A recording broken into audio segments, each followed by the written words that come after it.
Today's game is being broadcast in high definition on ESPN HD, presented by Pioneer Plasma Displays. Welcome, everyone, to the Big House in Ann Arbor and the 99th meeting in this great rivalry between Michigan and Michigan State. Michigan State rival. Families against family, neighborhoods against neighborhoods. Rivalry games, doesn't matter where it's played. It's going to be a dogfight no matter what.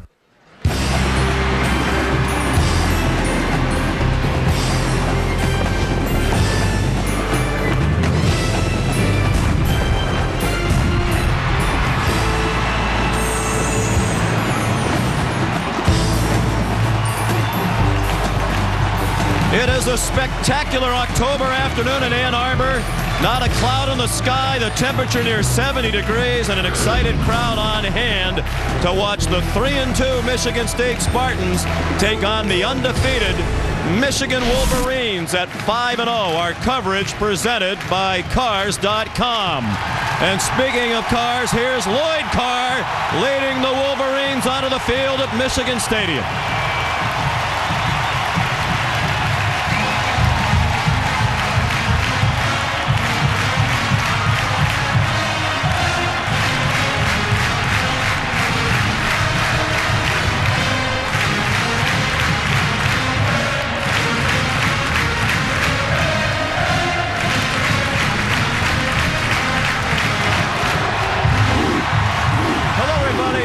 I'm Sean McDonough along with Chris Spielman. We'll be joined in just a moment by Rob Stone.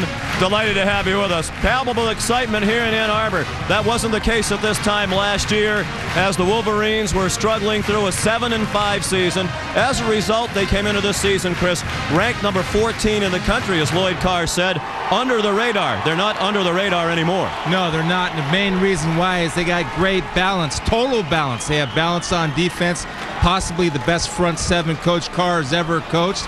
On offense, you want them to run it. They run it with the healthy Michael Hart, which is a big difference maker. They can throw it and spread the ball around to Mario Manningham or Stevie Breston.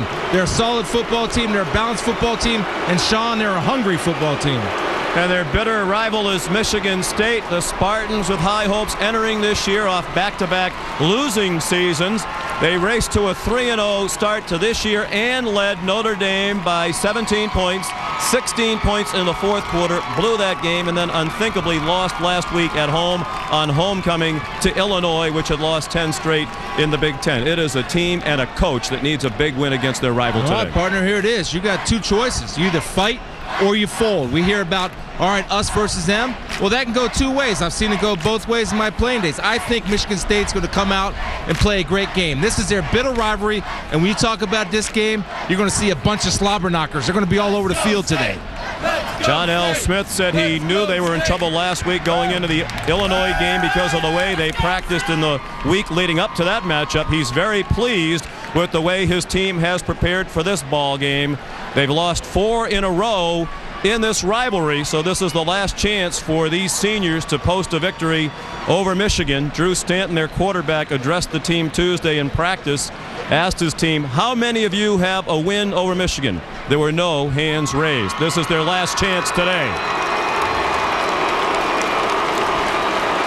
Michigan State has not won in the Big House since 1990. The Spartans, the Wolverines, the kickoff in a moment.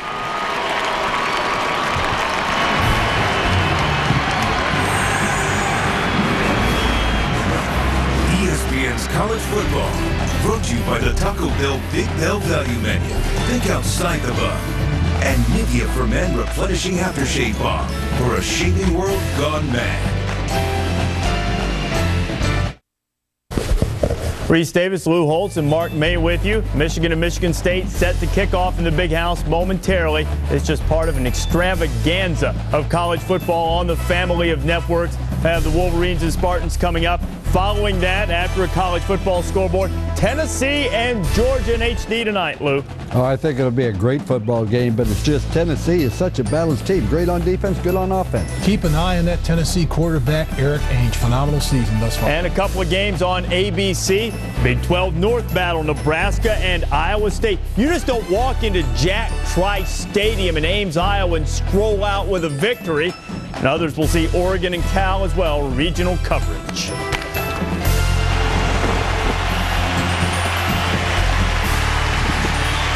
Huge sports day here in the state of Michigan on the football field in Ann Arbor. The Wolverines and the Spartans. Just east of here, the Detroit Tigers kind of wrap up their American League Division series against the New York Yankees. Tremendous excitement throughout the state of Michigan on this gorgeous afternoon. And down on the field enjoying the sunshine is Rob Stone.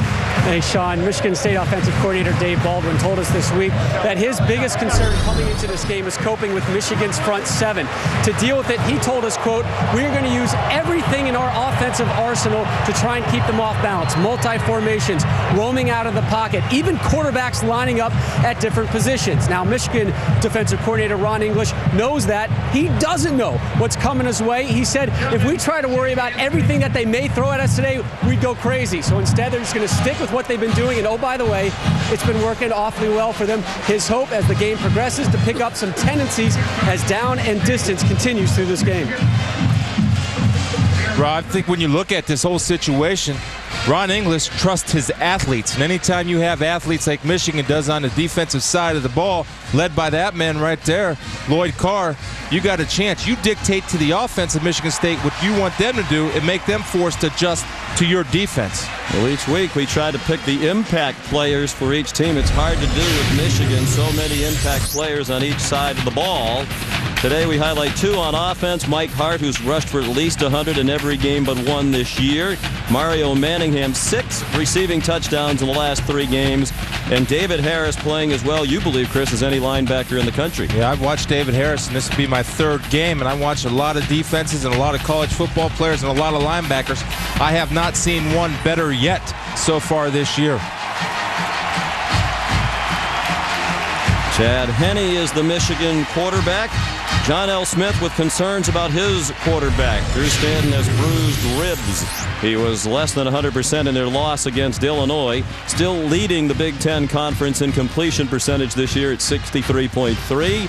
J.U. Kulcrick has become the featured back there without Javon Ringer, their leading rusher for the rest of the year with a knee injury suffered last week against Illinois. And Clifton Ryan can be a dominant player on defense. We talked about John L. trying to rally the troops, and a lot of times the coach's best ally is his best player. His best player is Drew Stanton, and you know one thing about Drew Stanton, he's a fight guy. He'll hang in there till the end, and he'll compete until the end. It's a good guy to have on your side in the proverbial foxhole. John L. and Drew. 3rd-year starter Drew Stanton, lifelong Michigan State fan. One of his goals when he arrived in East Lansing to beat the Maize and Blue. He hasn't done it yet. His last chance today against a crowd that is fired up, in part because John L. Smith has said publicly this is not a very loud stadium despite the size and the enormous crowd. Damon Williams had trouble with the kickoff, and he's down at the 9-yard line. He cannot hesitate. Sears with the special teams play. You got to make a decision if you're a return man. Now your guy's telling you to come or go. He's got to help him out. Make up your mind. Thought brings hesitation. Hesitation brings dropped inside the 10-yard line. Not a way to start if you're a Spartan fan. Here's Stanton, very accurate. 5th-year senior in a dual threat, passing and running. Remains to be seen how much they'll have in the way of design runs for him today, given the rib problem. Will they go with the 262-pounder Kulcrick through the middle and out to the 15? The lineups are brought to you by Nivea for Men. It's been an offensive line in flux. That was the biggest problem last week against Illinois. Stan had people all over him in orange and blue jerseys last week. They think they'll be better with Kyle Cook back at center and Pete Clifford recovered from injury well enough to play left guard today. That's their best combination. What you saw on that screen. Little quick pass out in the flat to Kerry Reed. He's tackled in space by David Harris. An example of that outstanding linebacker play that he has been giving the Wolverine defense. Dave Baldwin, the Offensive coordinator for Michigan State said the front seven for Michigan on defense is incredible. Lloyd Carr said it's probably the best he's had in his 12 years as head coach. He says we've never had a tandem up front as good as Woodley and Branch at end and tackle. 5 wide receivers now for Michigan State on 3rd and 3. A low throw, and it's incomplete. It hit the turf, intended for Jeremy Scott. It's a good start by Michigan's defense, obviously, but if you're looking for something from Michigan State, you have an opportunity to make a play. You got to make the play. Jeremy Scott, to me, that might be revealable there. That might be revealable. Looks like his hands were underneath the ball. Jim Augustine is the replay official. He has not buzzed the field yet. Apparently he saw enough to convince him that the call on the field was correct and the ball struck the ground. Brandon Fields, one of the best punters in the country, punts it to Steve Breston, the all-time punt return leader in the Big Ten. Couldn't do anything with that one. An excellent 45-yard punt with enough hang time to force the fair catch. It's a very good field position with which to work for Chad Henne, the junior, 3-year starter from Wyomissing, Pennsylvania, in the Philadelphia area. He's thrown for 200 or more in each of the last 3 games, completing nearly 62% of his passes for the year. Now 21-8 in his career as the starting quarterback at Michigan. On first down, Mike Hart gets outside, gets 10 and more, all the way to the 43-yard line of Michigan State. 17 yards on the run and a first down. The Michigan offense brought to you by Nivea for Men. You can't run and throw the way they do without excellent line play. And offensive coordinator Mike DeBoard has singled out Jake Long, the team captain, and Mark Beal, the 5th-year senior at center, for particularly outstanding play to this point in the year. Jake Long, particularly a strong run blocker, has witnessed the previous play. Hard again, couldn't get outside that time. He was wrapped up by the safety Travis Key. It's been a defense for Michigan State that has struggled from time to time, particularly in the secondary. A year ago, they gave up 25 touchdown passes. They've given up 12 already this year through 5 games. They are 90th in the country in pass defense, giving up 224 yards per game through the air. Will certainly have a challenge with the trio of wide receivers Michigan has. Movement along the line, but no contact.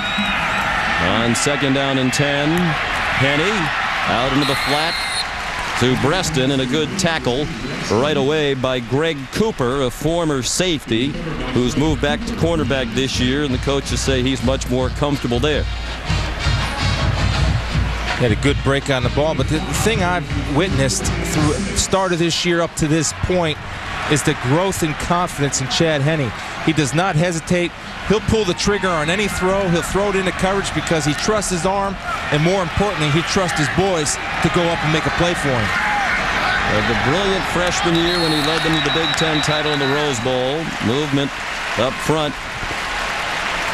Ogemdi and Wabu appeared to make contact. Offside, number 99, defense. 5-yard penalty, still 3rd down. That's what Michigan did to previous plays, Sean, and they had Michigan State drawn into the neutral zone. They come right back to it where Chad Henne pulls out of center, and it's almost a snap simulation because he pulls out with some passion. He just doesn't back out. He pulls out real quick and gets the big pants in green, a little edgy. So instead of 3rd and 6, now just 3rd down and 1. When your team's struggling coming in, you can't do the things that they're doing so far, Michigan State. The problem with the kickoff, this penalty that helps Michigan pick up the first down. The quick hitter to Breston, who slid his way down to the 25, where he was tackled by Otis Wiley, the leading tackler for the Spartan defense so far this year. 10 yards, first down. This is good recognition, a good call by Mike DeBoer. Everybody's up here playing run. Look how far your corner's playing off. You only need to get to that yellow line. That's pitch and catch, and you know that Stevie Breston has got a good rack ability, run after catch. Got the first.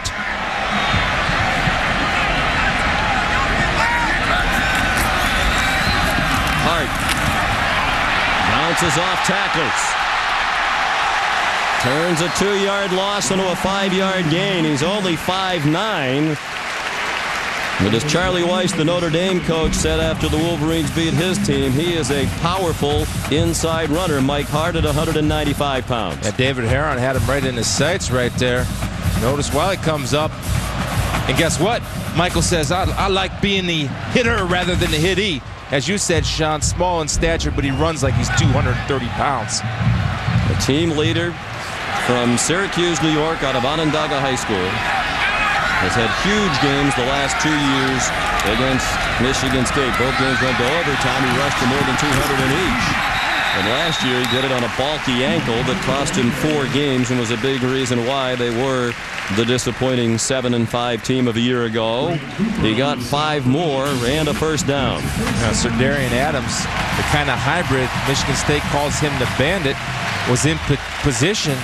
He's got to turn that ball inside. He's the contained player. He loses contain, and that's why you get 5 yards. Actually, Michigan State schematically was in position to make a play. Do your responsibility. 7th play of the drive for Michigan. They are 3rd in the country in time of possession. And movement and contact again. This time it appeared Clifton Ryan was across the line. That's 3rd time.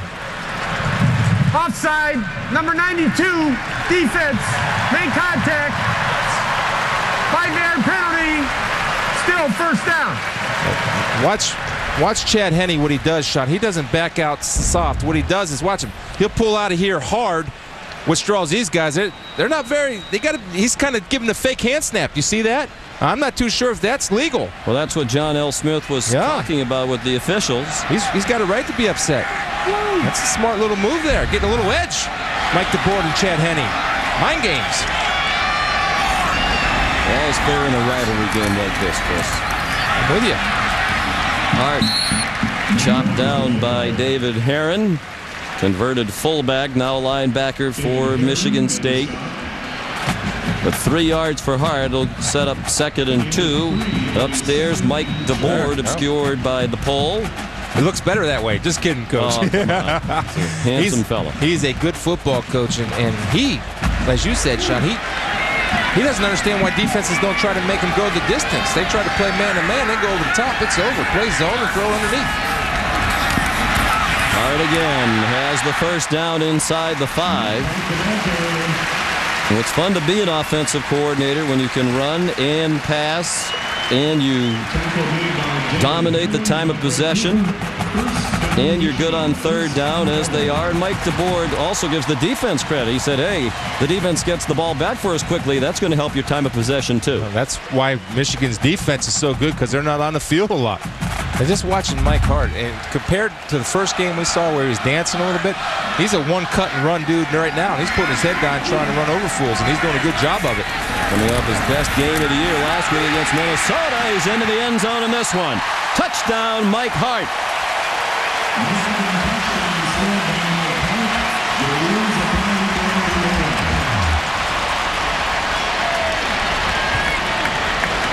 And a flag down. Holding, number 54, offense. 10-yard penalty, previous spot. Repeat, first down. Mark Beal, the senior center from Washington Courthouse, Ohio, where he grew up on a farm, helping tend to the cattle. There's Mark Beal. Does a good job, and what happens is he's getting in a little trouble. He slips, and he doesn't let go of the hands. Guy would have fell right over him. It's just natural reaction to try to protect yourself, to pull your man down with you. pulled down Oji and Wabu. His first name is Oyendi, but people have trouble pronouncing that. He says everybody just calls me OG. So if he doesn't mind, we'll call him OG. Penny stripped as he's hit from behind, and the ball pops out. Irvin Baldwin knocked it out, and Travis Key recovers. And a huge play from Michigan State. One play after Michigan had a touchdown by Hart nullified on a holding call. You see Michael Hart in the sidelines pointing to himself. Baldwin's unchecked right here. They're sliding the line to the right. And when you slide the offensive line to the right, that means the running back has to block back to the left. Is being reviewed. That's an incomplete pass. They dodged a bullet there. That arm came forward. But what happens, that's how Michael Hart, and you saw Michael Hart come off the sidelines trying to throw his helmet down all ticked off, not because they fumbled the ball, because he caused that fumble. But I think they're going to get lucky, Sean, and get away with an incomplete pass. We talk about what a complete player Hart is, in part because he's great in pass protection. Irvin Baldwin, the junior college transfer, who's given their pass rush a boost this year with the hit, but they're reviewing to see if that was a forward pass and therefore should have been ruled incomplete. Take a look right here. There's the ball in the hand going forward with the ball in the hand while the ball was going forward. And Michigan will catch a break right here. But again, Michael Hart is taking responsibility for that. You saw the whole offensive line slid to the right. Well, Michael Hart went to the right. That's no good because you have nobody coming back to the left, where Baldwin was able to almost make a huge play. Got a good hit on Henny, but I would like to see Baldwin come with that long arm, Sean, and try to strip that ball instead of going for the kill shot. Strip with the right, secure the tackle with the left. Mike, the board was telling us they watch their film, and many times you'll see Hart in pass protection send an oncoming rusher head over heels in the air. He does such a good job of it. That's the beauty of Michael Hart being a team guy. See, he should. He takes that personal. He came off the sidelines and was pointing to himself. And I love to see that because he knew that he blew it, and I guarantee you he won't blow it again. Don't forget, Irvin Baldwin's been knack for big plays. He had a touchdown return against Notre Dame. Well, the call on the field was a fumble recovered by Michigan State, so it has to be indisputable proof for it to be overturned by Jim Augustine in the replay booth. He's had a very long conversation with Dennis Lipsky. Pretty indisputable to me, but I've been known to be wrong. The decision has been made. After Here's Dennis Lipsky. Review, there is indisputable video evidence that the passer's arm was going forward. Incomplete pass. It'll be second down, Michigan, at their Michigan State 13-yard line. Let's go back and look at it again in real speed, not in slow motion. You can certainly see how the official would rule that a fumble, especially with the ball bouncing backwards. But the slow motion, to me, is indisputable that the ball and the hand were going forward. Please reset the game clock to 8:56.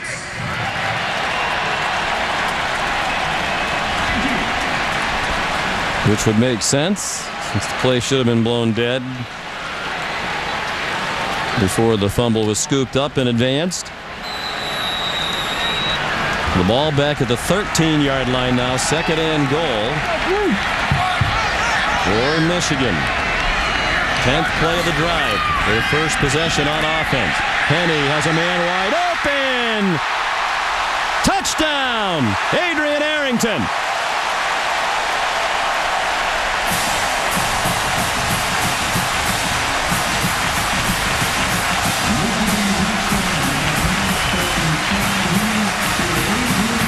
Don't be surprised if this is reviewable.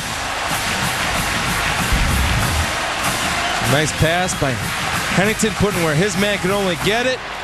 Right there, he is out of bounds. What do you? Looks out of bounds to me. You got to throw the flag.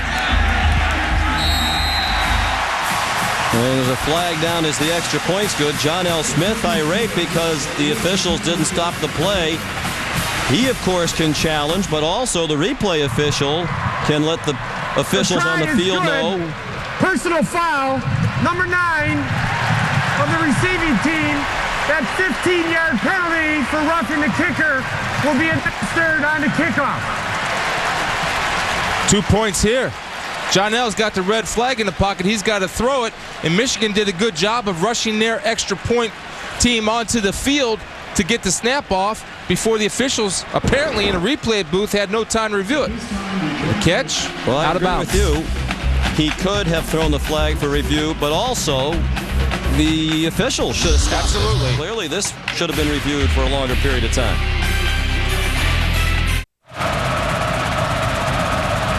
Controversial touchdown for Adrian Arrington. He had the first 2 touchdowns of his career last week in Minnesota. Adds another. The junior from Cedar Rapids, Iowa. Kickoff out of the end zone and a touchback. Here's Reese Davis. All right, Sean, you guys are watching one of the best running backs in the country, and here's another one. Adrian Peterson of Oklahoma against Texas, knifing through Longhorns. Remember, he was injured a year ago, didn't get to play much, but House is one there to tie the game at 7. LSU and Florida also tied up at 7, and the Bayou Bengals are on the Florida doorstep right now. We'll keep you up to date all afternoon. In fact, it looks as if LSU might have turned it over, guys. Reese, thank you. What a great day of college football. An exciting start here. Michigan State from its own 20.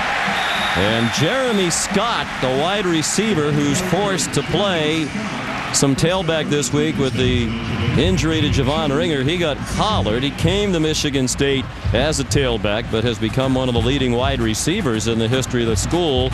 Moved back to tailback for at least part-time duty in this ball game due to the injuries. He got collared by Prescott Burgess, a gain of 2. J.U. Colquitt back in now. 4 wide receivers. And a nice throw by Stanton on the move to Matt Trannon. And it's a first down out to the 31-yard line on a gain of 9. Morgan Trent had the coverage. Michigan has struggled from time to time in pass defense. Trent playing with a broken bone in his left hand. He did not play last week in Minnesota, but Charles Stewart, who started at one corner, had difficulty, got beat for both touchdowns. So Trent is back as the starter with a broken hand this week. A.J. Jimerson, a redshirt freshman, now in at running back. He has good speed. And they hand it off to him inside. He spins to the 34 for a gain of 3. A great day of football. It continues tonight when 2 SEC East rivals collide on ESPN. Eric Ainge in Tennessee, so impressive when we saw them last week at Memphis, trying to pick apart that tough Georgia Bulldog defense. College football prime time on ESPN tonight, 7:45 Eastern. No signs of injury problems with Drew Stanton, especially the outcut to Matt Trannon where he's rolling to his left and delivered the strike on time. Stan with a blitz coming. Shows his great running ability and now has some room. Lunges for a first down. If the ribs were bothering him, it wasn't noticeable there. 9 yards on the scramble, all of it done by the legwork of Stanton. That's why he's so dangerous, is his athleticism. Right here, he has no business except his own to escape 3 guys. And you're talking about missed tackles being killers. Well, that's where Michigan does have problems once in a while. They miss a few tackles, as Ron English pointed out, and a lack of execution. He had the right call on, just no execution by the Wolverine defense. 3 receivers in a line to the right of Stanton. He throws to the deepest of the 3. Trannon, that might have been a lateral. No, now they say incomplete forward pass. And it'll be second down and 10. Here's Rob Stone. Well, Sean, it was bruised ribs. Thank you very much. Live television, right? Bruised ribs for Drew Stanton last week. Kept him out of that Illinois game in the 4th quarter. Talked to the medical people this week. They told him he practiced every day this week. No extra protection on his ribs today. There was also talk about an injured throwing hand. The staff told me that was pretty much, Sean, much ado about nothing. So as far as they are concerned, he is healthy. And he looks to be to this point. Nearly 6.5 minutes to go in the first quarter, and the pass dropped. Wayne Holmes, the tight end, dropped it. We should point out at this juncture that in addition to everything else Michigan State is dealing with, they are without their first-string tight end, Kellen Davis, and their third-string tight end, Eric Andino, both left behind by Coach Smith for failing to live up to team expectations. We don't have any more details than that, but Davis is a better pass receiver than Holmes, who's better known for his blocking at 270 pounds. Well, they had the right call on right there, too. Dwayne Holmes started running before he secured the football. And now Stanton gets buried back at the 37-yard line. Prescott Burgess for a loss of 6.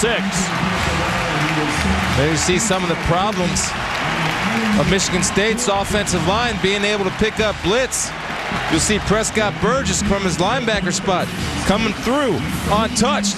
Then the ability to finish and avoid the helmet-to-helmet contact. Great body control and great scheme by Ron English.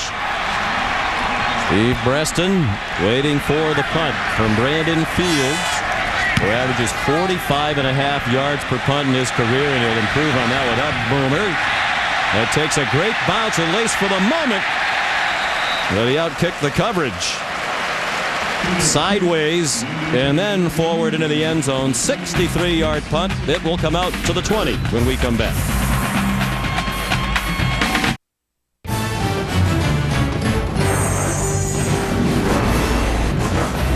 ESPN's College Football is presented by Cars.com. Find the right car for you. Cars.com. And in part by Orbitz. Next time, just Orbitz and go.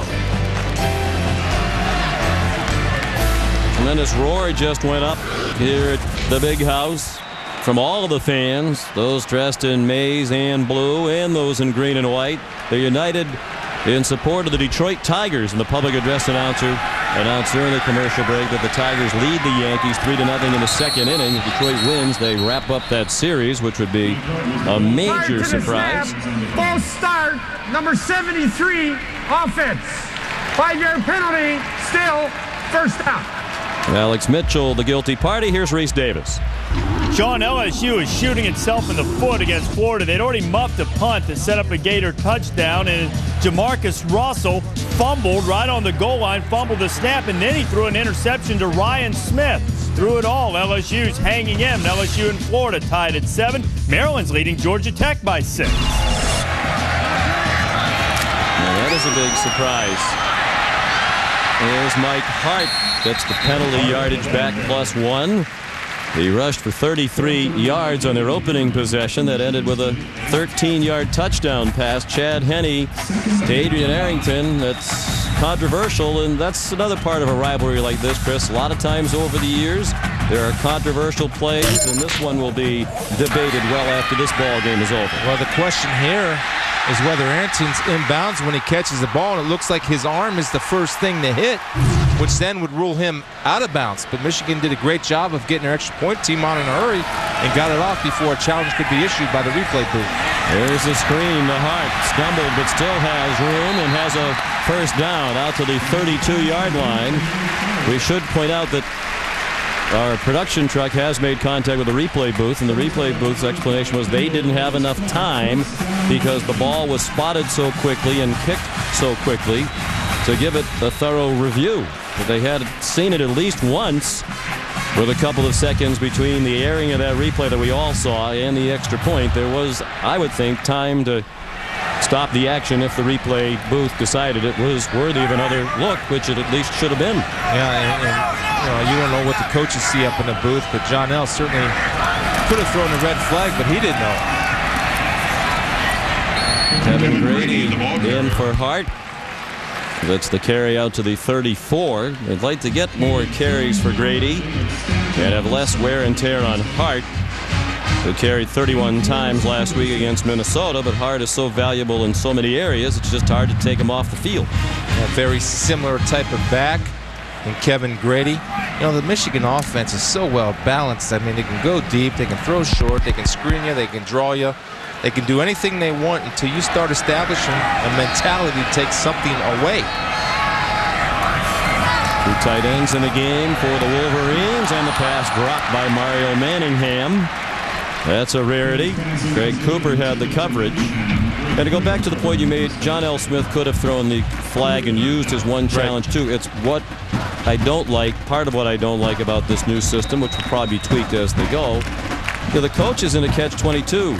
Should I use my challenge? But what if I'm just about to do it and then the replay say, no, we'll stop it for you? And he has to have some video evidence to make sure that he doesn't make a silly decision. So it was quick for him. It was quick for everybody. But you made a great point. That ball was marked quickly. Normally, they take their time on a controversial play. It was marked in 23 seconds. Great move by Breston in the open field to get the first down. Looked like they'd get him short of the marker, but he slithered out to the 46-yard line. Otis Wiley made the tackle. Gain of 11 and a first down for Michigan. Again, blown opportunities by Michigan State. Damon Williams is out there one-on-one. That's a dangerous place to be with number 15. He'll put you on his highlight film in a hurry, but they're going to drag him all the way across the field. In man coverage, Breston recognizes, little stop and go. Let me go ahead and get the first. Slippery little guy. And not as little as he was when he arrived here. He was 160 pounds when he came here, now about 185. Lloyd Carr told us Michigan, the story. That's their first charge timeout, which we will share with you after the Michigan timeout. Wolverines lead 7-0 in the first quarter.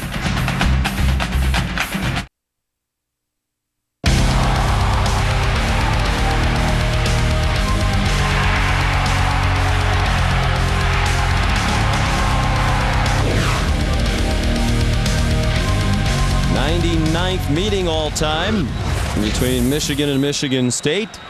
They play for the Paul Bunyan Trophy, described by Lloyd Carr as the ugliest trophy in college football. That 4-foot-high wooden statue. It features Paul Bunyan with an axe on top of a map of the state of Michigan with the flags of these two schools planted in corners of the state. Lloyd Carr said he likes being here in Ann Arbor. He doesn't want to go back to East Lansing. And the pass is batted down, intended for Adrian Arrington. Excellent coverage by Serdarian Adams. You're not kidding, Sean. At 230 pounds, big Serdarian's running foot for foot, stride for stride with Arrington. Ball was underthrown because Arrington had him beat, but Adams does not give up on the play. And the ball hit him in the back of the head. Adams, a returning starter from a year ago for this Michigan State defense. He's endured a lot right before spring practice. A few months ago, his 18-year-old brother Keith was shot and killed in a car wash in Florida. Third close relative or friend that he has lost in a violent death since he's been to East Lansing. Adams thought about ending his career and going home to Florida, but decided to stay, get his degree. Mario Manningham, the catch for a 7-yard gain. We were saying right before the break about Steve Breston. Went from 160 as a freshman to 183 pounds now. Lloyd Carr says when they come in here as freshmen at the start of their first training camp, we take a video of them in shorts and a T-shirt, and then we replay those videos when they're about to have their last training camp 4 or 5 years later. The players called Breston Pop Warner when he was a freshman because he looked like a young boy in a Pop Warner football uniform. He doesn't look that way anymore. Mike Hart dropped for a loss on 3rd down and 3.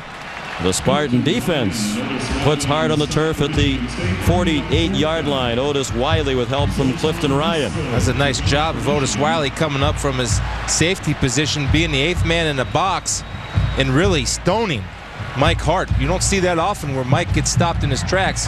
Otis brought his feet with him. Zoltan Mesko with an explosive leg, in the words of Coach Carr, trying to hang this one up high, and he does.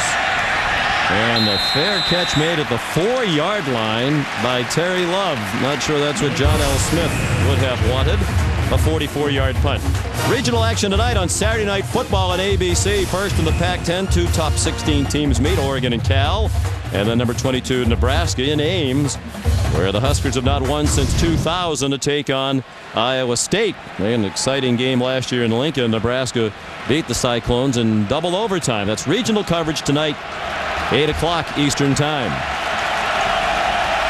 Poor field position again because of special teams play. Michigan State struggled with the opening kickoff, and now the punt fielded at the 4.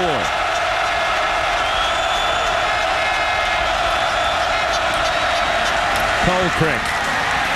Dave Baldwin, the offensive coordinator, challenged him this year to be more physical, punish the tacklers at 262 pounds. He's done that this year, as you just saw again, a 7-yard gain. Yeah, Michigan State's putting Rocco Cerini here, who normally wears number 57, wearing number 88 to get some bulk up front to help that offensive line. And you see Rocco does a good job of getting a block, and JU shoulders downfield and delivers the blow, running with power. Cerini, ordinarily a backup tackle, who wears 57. He's donned that 88 jersey because of the suspension of the 2 tight ends who did not make the trip. Cerini still in there blocking for Colcrick. If you're used to seeing Rocco Cerini as number 57, he's 88 right now and heading out, a freshman from Warren, Ohio. 3rd down and 2 in the final minute of the first quarter. Michigan leads 7-0 on a controversial touchdown pass handed to Arrington. Michigan State has not been able to handle the blitz, whether it via zone or man of Michigan's defense. They're probably going to get one right here. This 3-down lineman, but plenty of blue shirts up around the line, and they stuff Colcrick. Loss of a yard on the play. The Michigan defense, number 1 in the country against the run, giving up only 36 yards per game rushing. That time it was the safety Jamar Adams with help from Lamar Woodley. And what they did, they bring both linebackers, run Prescott Burgess in there, do not allow any drive of the offensive line at Michigan State, and it frees Adams to come up and tackle the big fella. Again, design and executing the design.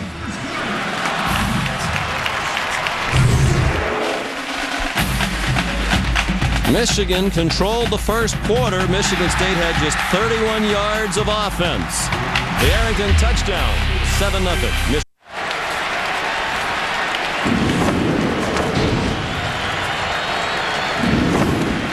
Our college football coverage presented by Cars.com continues from Ann Arbor, Michigan. 7-0 Wolverines trying to go to 6-0. And Brandon Fields to punt for the Spartans on the first play of the second quarter. 4th down and 3 from the Michigan State 11. Sean McDonough with Chris Spielman and Rob Stone and our good pal Reese Davis in the studio. Booming punt fielded by Steve Breston back at his 26. And the all-time punt returner in Big Ten history brought it back to the 46. A 20-yard return of a 63-yard punt, the second 63-yarder already off the foot of Fields. Here's a look back at the touchdown by Michigan. From the time he landed to the time the ball was spotted, it was 23 seconds, which is relatively quick. And by the time the ball was snapped, it was 38 seconds between the end of the play and the snap of the extra point. And that's pretty quick. And we have been led to believe by officials that if there's any question on a play like that, they might take their time spotting the ball and getting the extra play off. The next play off, the extra point, to give the replay official time to look at it.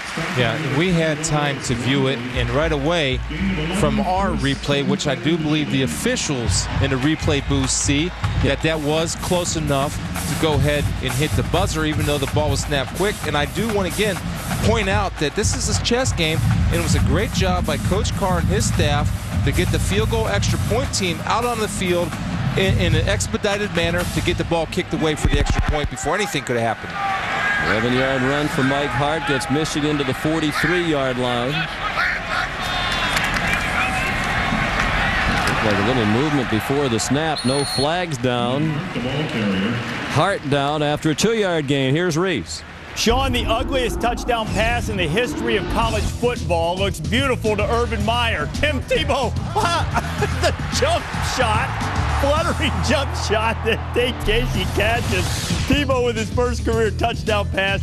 Gators on top of LSU, 14-7 at the half. And that's also beautiful to Arkansas. Florida hangs on. Razorbacks firmly in control of the SEC West. Actually, that's not unfamiliar to Urban Meyer's offense. He ran that play at U-Paul, faked the run. Bomb for Manningham. Touchdown, Michigan, 41 yards.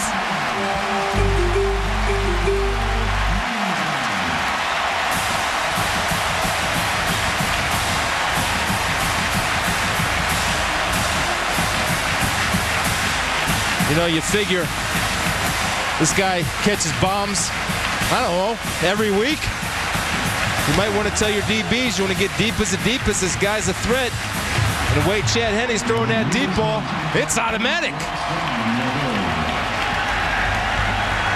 8th touchdown reception of the season for Mario Manningham, the sophomore from Warren, Ohio. His 7th in the last 4 games. 14th of his career, the extra point good by Garrett Rivas.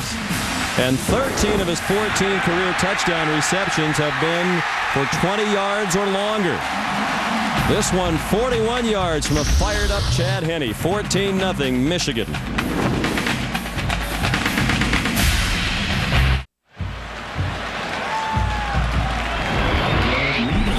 Michigan leads 14-0. The Stars leading the way for the offense. Chad Henne, 96 yards passing and 2 touchdowns, and Mike Hart, 61 total yards, 51 of those rushing. But Garrett Rivas kicks off. Von Wilson from the 4-yard line, right up the hash marks. And down at the 25, this is the 4th offensive possession now for the Spartans and their best field position. They started at the 9, the 20, the 4, and now the 25. Michigan State opened impressively at 3-0. Most impressive was win number 3 at Pittsburgh. After easy wins against Idaho and Eastern Michigan, beat a good Pitt team in Pittsburgh, had the big lead. 17 points against Notre Dame. That came apart. They lost by 3 and then lost by 3 to Illinois at home last week. Down by 14 here today. Drew Stanton throws first down out to the 41-yard line to Jeremy Scott. One way to control that awesome pass rush that Michigan presents is start moving the pocket and let Drew get out there and use his feet. I like the call. It's a bootleg run pass option for Drew. Right there, he hung in there, good protection, let the route develop downfield. Scott goes down and makes a good catch on a well-thrown ball, but moves the pocket to avoid the rush. Dave Baldwin, the offensive coordinator, said we'll dig into our bag of tricks. They've had poor field position, so hard to be too tricky. Let's see if there's anything coming along those lines with much better field position. 5 wide receiver set there, and one of them, Matt Trannon, who doubles as a basketball player at State for Tom Izzo, has a 22-yard reception and another first down. Good sign for Michigan State right there. Their offensive line was able to hold up. Matt Trannon on a dig. And again, Drew Stanton, you see his competitiveness. He's going to fight till the end, even though they're down 14. You got to put the ball in his hands and let him do something for you, run or pass. Trannon averaged 4.5 points per game in basketball last year. Said he may not play basketball after this football season. Might just get ready for the NFL draft. He'll make that decision when the football season is over. Jeremy Scott to the 31. Let's check in with Rob Stone. Well, Sean, Stanton should be comfortable with all the play calling, seeing he sits in on the offensive game planning meetings. This year, he is an unpaid grad student assistant coach. The staff has been asking for more of his input on what he likes to run, his favorite quick passing game, primarily to Jeremy Scott. Also, guys, he likes taking over control on 3rd downs, making checks. So now he's a coach on and off the field. There's 4 wide receivers here on 2nd and 4. He's a busy man. He also interned for a semester in the Michigan State Sports Information Department. Pass almost intercepted. Broken up by Leon Hall, one of the best cornerbacks in the country, as he stepped in front of Kerry Reed. Yeah, right there. Drew Stanton did a mistake. Watch his eyes. His eyes is staring right at his target, and Kelly Reed. Leon Hall with a jump. And that's a play he should make, but he didn't break on the receiver. Take a look at Drew. He's looking where he's throwing all the way. That should have been a pick, possibly a pick six.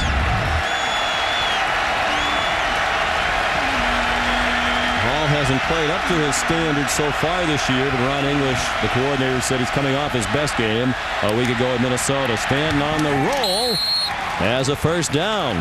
T.J. Williams, the freshman from Tallahassee, out of bounds at the 24-yard line, a gain of 7. Again, there's a perfect example of Dave Baldwin and John L. moving the pocket. Watch the offensive line. They're all going to go this way. It allows Drew to go this way to buy him time to slow down that pass rush. Look at all those big hogs moving out there, giving Drew the pocket out by the numbers to find a receiver. Mentioned Stanton worked in the sports information department at Michigan State. John Lewandowski, before the game, the sports information director at State, said he was probably the most conscientious intern they've ever had. Movement and flags. Prior to the snap, false start, number 66, offense. 5-yard penalty, still first down. And just when they get a little rhythm on offense, Mike Getvey, their very talented left tackle from Oldcastle, Ontario, guilty of movement. He's been playing with a sore shoulder. Reset. Game clock, 11-4-7. John Lewandowski told us the story. He got a call during Stan's internship in the sports information department from John L. Smith. So your intern's going to have to leave a little bit early today. We have a team meeting. John Lewandowski said he looked out. Moments later, here came Stanton into his office about an hour early for work to make up for the hour that he had to leave earlier than scheduled. Stanton throws incomplete. Morgan Trent was breaking quickly, eyeing an interception as the pass was intended for Matt Trannon. Time for our Aflac trivia question. Which Michigan State head coach has the most victories over Michigan? There's a holding flag on the last number play. 71, offense. 10-yard penalty, repeat, first down. This is part of the self-destruction mode that Michigan State has seemed to fall into the past 2 weeks. Originally, the ball started on the 24-yard line, back to the 39. That's 15 yards of penalties, and they can afford, if they want to win this ball game, anytime they get into the red zone, they have to walk away with some points, Sean. Kenny Shane called for the hold. He's a valuable offensive lineman who's been injured in recent weeks. Pass for a short gain. Caught by Kerry Reed. Good tackle by Leon Hall. Here's Reese. John, USC's won 28 in a row at home. They've got their hands full with Washington. Second half kickoff. Ty Willingham going for the onside kick and pulling it off perfectly. And from there, the Huskies down 17-10. Run a little end around with Marlon Wood. Would set up Washington deep in Trojan territory. They had to settle for the field goal at 17-13. By the way, the answer to your trivia question is Tom Izzo. We meant football coaches. Perhaps we need to be more clear about that. Drew Stanton throws, and it is dropped at the 2-yard line. T.J. Williams, the freshman, was behind Morgan Trent and dropped it. He was looking at a touchdown if he held on. Instead, they're looking at a long yardage situation from the 37-yard line. Getting a good job of moving the pocket. Drew Stanton taking a shot down the field. Gets behind Morgan Trent. Opportunity, young man. You're a true freshman. You're good enough to play in the game. You're good enough to make that catch. He goes up and tries to chest the ball instead of snag the ball. If you snag the ball with your hands, you'll make the catch. If you chest it, it's going to bounce off your shoulder pads. As just witnessed. They've played the possession, longest for Michigan State. They've been in reverse. Stanton as a man. Trannon hangs on, but he goes out of bounds short of the first down. About 2.5 yards short at the 16-yard line. So John L. Smith will have a decision to make on 4th down. He's made it quickly. Here comes the field goal team. Right decision. Again, in the red zone. 4th and 1. You might want to think about it. 4th and 2 to 3. You want an opportunity to get points on the board. You got to get points on the board. But more importantly, it was productive, and they found a weakness in Michigan's defense and something they can exploit by moving the pocket and letting Drew drill it on the run. The true freshman, Brett Swenson, has been terrific this year. 7 out of 8 in field goals. 33-yard try. He's made more field goals this year than they made all of last year when they had all kinds of kicking woes, but that was reminiscent of last season. Hooked wide left. Last year when they were 5-6, their field goal kickers went 5 for 16. Swenson's been an improvement, but not that time.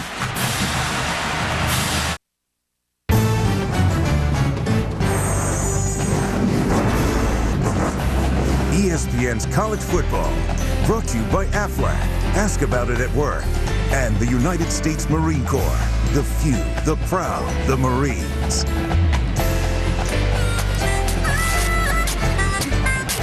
Great day to be outside doing just about anything. Looks like your abs, Sean. Yeah. The washboard abs. It's like with the washboard or the harmonica looked like my abs. I don't want to be doing what he was doing. It is a nice day to be outside to do just about anything. But I can't take these guys jumping off sides. You watch the ball as a D lineman. Offside, number 17, defense, made contact, 5-yard penalty, remains first down. And really, from the opening kickoff, Chris, these players are doing the kinds of things that get a coach on the hot seat fired. You fumble the opening kickoff. You have 6 penalties now. You have busted coverage. You drop a touchdown pass. You miss a relatively easy field goal. I mean, there's only so much you can blame the coaches for. Well, it's on the players. Players have an opportunity to make plays. They're not making them. Hart. And 1st and 5 gets a yard, wrapped up by David Stanton. Time to answer the Aflac trivia question. Which Michigan State head coach has the most victories against Michigan? You want a quick guess? I'll say Muddy Waters. Who just passed away, by the way. Our condolences to his family. Duffy Doherty. I meant to say Duffy Doherty. 10 wins between 54 and 72. Maize and Blue of Michigan leads this rivalry all time, 65-28 with 5 ties. They've won the last 4. They've won 8 of the last 10. Michigan State has now won here in 7 tries dating back to 1990. And here goes Hart. All the way out near the 48-yard line. Taken down by the safety Otis Wiley, who's already made 7 tackles. And if you're a Spartan fan, here's a look back at the last win for your team. Here is a dramatic game in October of 1990. Elvis Gerbach to Derek Alexander got Michigan within 1. Gary Moeller decided to go for 2. Desmond Howard couldn't get the pass in the end zone. The Michigan fans thought he was tripped.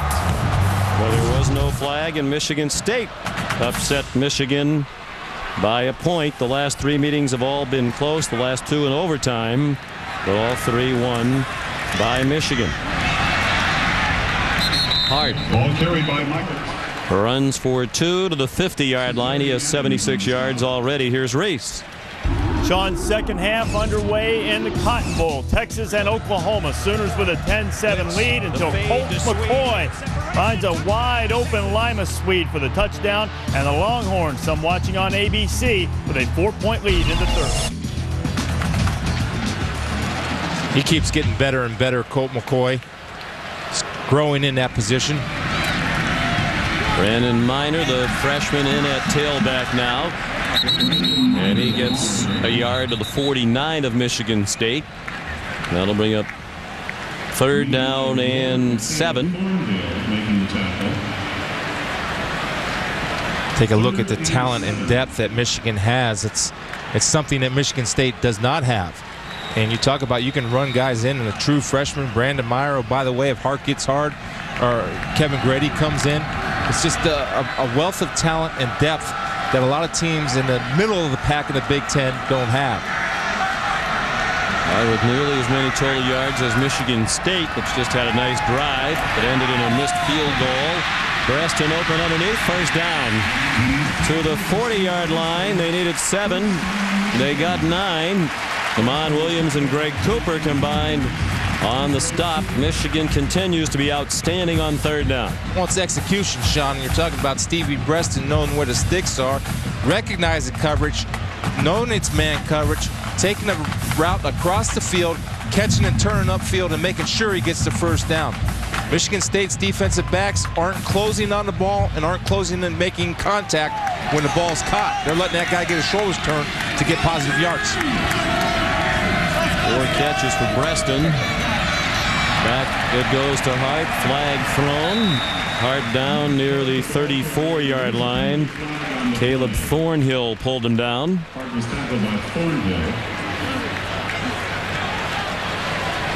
Might have been a face mask.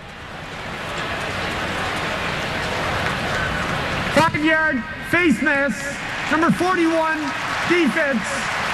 That penalty will be added to the end of the run. First down. David Herron called for the penalty, and he goes off, apparently injured. Tonight, 2 SEC East rivals collide on ESPN. Tennessee takes on Georgia. 7:45 Eastern Time on ESPN. Tennessee's won only 1 game in the series since 2000, but that was in Athens 2 years ago. You see the development growth of Eric Ainge, who, by the way, is getting better and better as the weeks go on. It's the one loss for Tennessee, a 1-pointer against Florida. Mike Hart showing his power, dragging would-be tacklers to the 26-yard line. Clifton Ryan finally wrestled him down. And big Clifton is 300 pounds, and you see the power and strength of the lower body of Michael Hart. Telling Clifton, hop on, man, I won't charge you for the cab ride. Cliff Ryan and Lamar Woodley, the outstanding defensive end for Michigan, are good pals. Grew up together in Saginaw, Michigan, mostly playing against each other. Played at rival high schools in Saginaw, but are very good friends, talk regularly. They told us yesterday they anticipated talking last night. Not trash talking. They said they cheer for each other when they're not going head-to-head. And they combine to do great deeds in their hometown of Saginaw. Some recreational programs had been chopped out of the budget. They put together an event called Heroes for Kids, a golf tournament featuring football players from both schools coming together, and they've raised over $100,000 to help bring back some programs that were cut, helping to keep kids off the streets in Saginaw. 9th play of the drive, all of them on the ground. 3rd down and 5, and Grady didn't get there. Yeah, that's an interesting play call, 3rd and 5. Although they've been pounding the football, Michigan State does not stick on blocks with Velcro right there. Sheds blockers and tackles Kevin Grady. With the array of weapons you have at wide receiver, man, you got to take a shot. 3rd and 5, go for the stick. So here's Garrett Rivas to try a 40-yard field goal out of the hold of Ross Ryan. Rivas is 8 for 10 this season. Along with 48, senior from Tampa. Kicked the field goal in overtime last year that beat Michigan State. Flag down. The kick was good. They might have run into Rivas. Looked like Greg Cooper made contact. And it's a personal foul. And that's the second one today. Chris Smeal, the defensive coordinator, really upset with Greg Cooper. Well, as we said, these coaches are under duress. First foul, blocking the kicker, number 29 of the defense. That's a half the distance to the goal with an automatic first down. And there's only so much you can do as a coach. See Greg Cooper come in and just trying to make the play. Now, I don't know exactly if that's roughing the kicker. Well, yeah, he kind of brought his legs around, which hurt him a little bit. His momentum took him. But again, mental errors, and they're shooting themselves in the foot. And news for you, statement obvious of the day, Michigan doesn't need the help to move the football. Cooper is a senior from Flint, Michigan. So they take the 3 points off the board. They'll try for 6. Hart. And 1st and 10 from the 12. Slid down to the 7-yard line. 14-0. Michigan leads. 4:40 to go, and the clock running here in the first half. Well, this is where it gets a little disheartening for Michigan State when a team is able to line up and run 10 plays in a row and shove it down your throat. That's where it gets a little bit you get annoyed with yourself, and you have to put the test to yourself. All right, boys, either suck up and buck up, or we're going to get run out of this place, literally.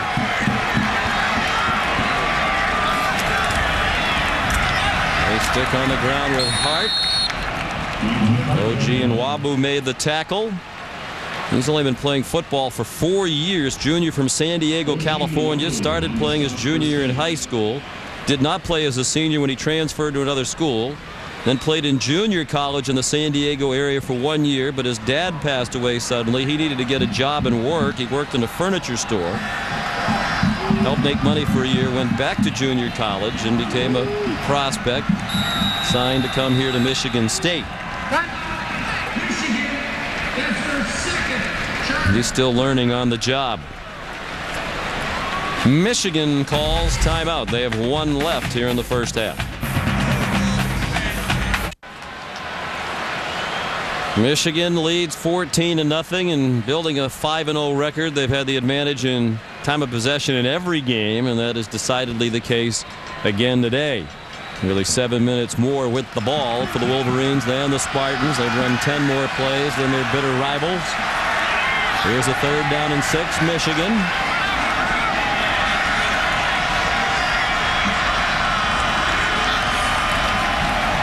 Quick pass to the end zone, and it is broken up nicely by Damon Williams, intended for Mario Manningham. You're right. We're sitting up here and we're talking about this, the height advantage, and they're going to go to the fade. What they do is motion across, get the isolation on 6'1", Mario Williams against 5'9", Damon Williams, who does a great job looking back and splitting the hands. Now, Chad Henne needs to throw that ball up there where only Mario can get it and throw it to the back shoulder. But Damon Williams competing and fighting like a Michigan Spartan's supposed to do. Well, now Rivas, they took down his 40-yard field goal because of the roughing penalty. Has to make a 24-yarder from a tougher angle. It is deflected, and it still got through. Looked like Justin Kershaw got a piece of it, and it still fluttered through the uprights to give Michigan a 17-0 lead.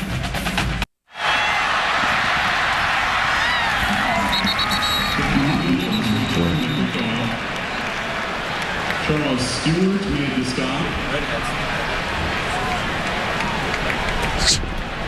And we're back here in Ann Arbor. While we were away, the officials put the ball back in play for the kickoff. Garrett Rivas' kickoff run back to the 29-yard line by Damon Williams. With 17-0 Michigan. And the recent history at Michigan State has been, once things start to go south, they tend to really go south. Here's Stanton throws. Caught near the first down marker by Kerry Reed, who got chopped down by Morgan Trent. And we spoke with John L. Smith about that, Chris, and he said, yeah, our players know about that. That's all they ever hear about around here. You know, here comes the snowball. Here comes the slide. So he does address it with his team. Sure. They don't think it's a self-fulfilling prophecy. They don't want it to be. But here we go again. In reality, Chris, I mean, they have the 2 excruciating losses, and then today they do every little thing wrong to put themselves in this predicament. Actions always speak louder than words, and until they do something to stop that, they're going to continue to be scrutinized. Culcrick, the ball carrier, for a gain of 4. Here's Reese. Sean, LSU has continued its self-destruction. They wound up with a safety after receiving the opening kickoff, and Tim Tebow showed run and threw a touchdown pass again. This one much prettier to Lewis Murphy, Florida, taking it to LSU, 23-7 in the third.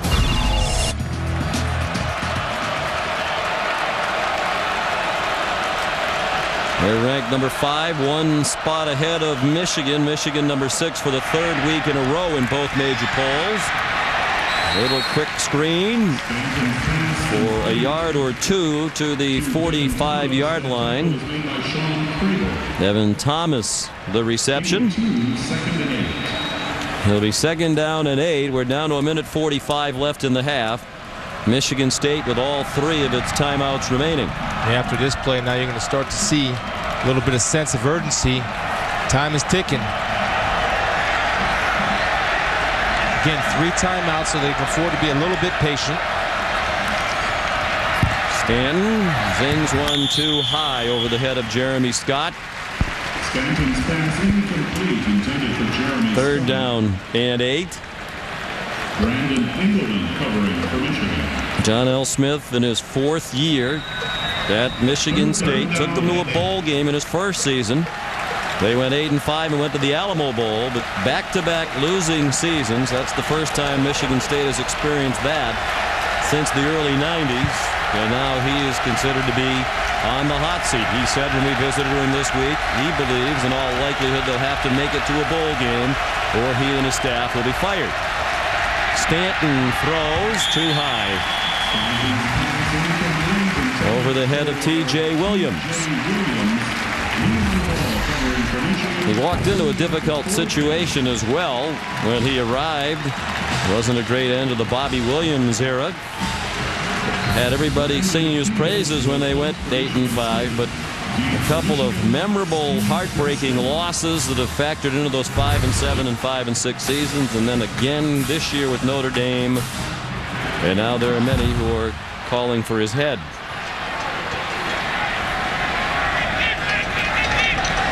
Brandon Fields to punt. What a leg this young man has. Preston makes a fair catch at the 10. 45-yard punt. Here's Reese.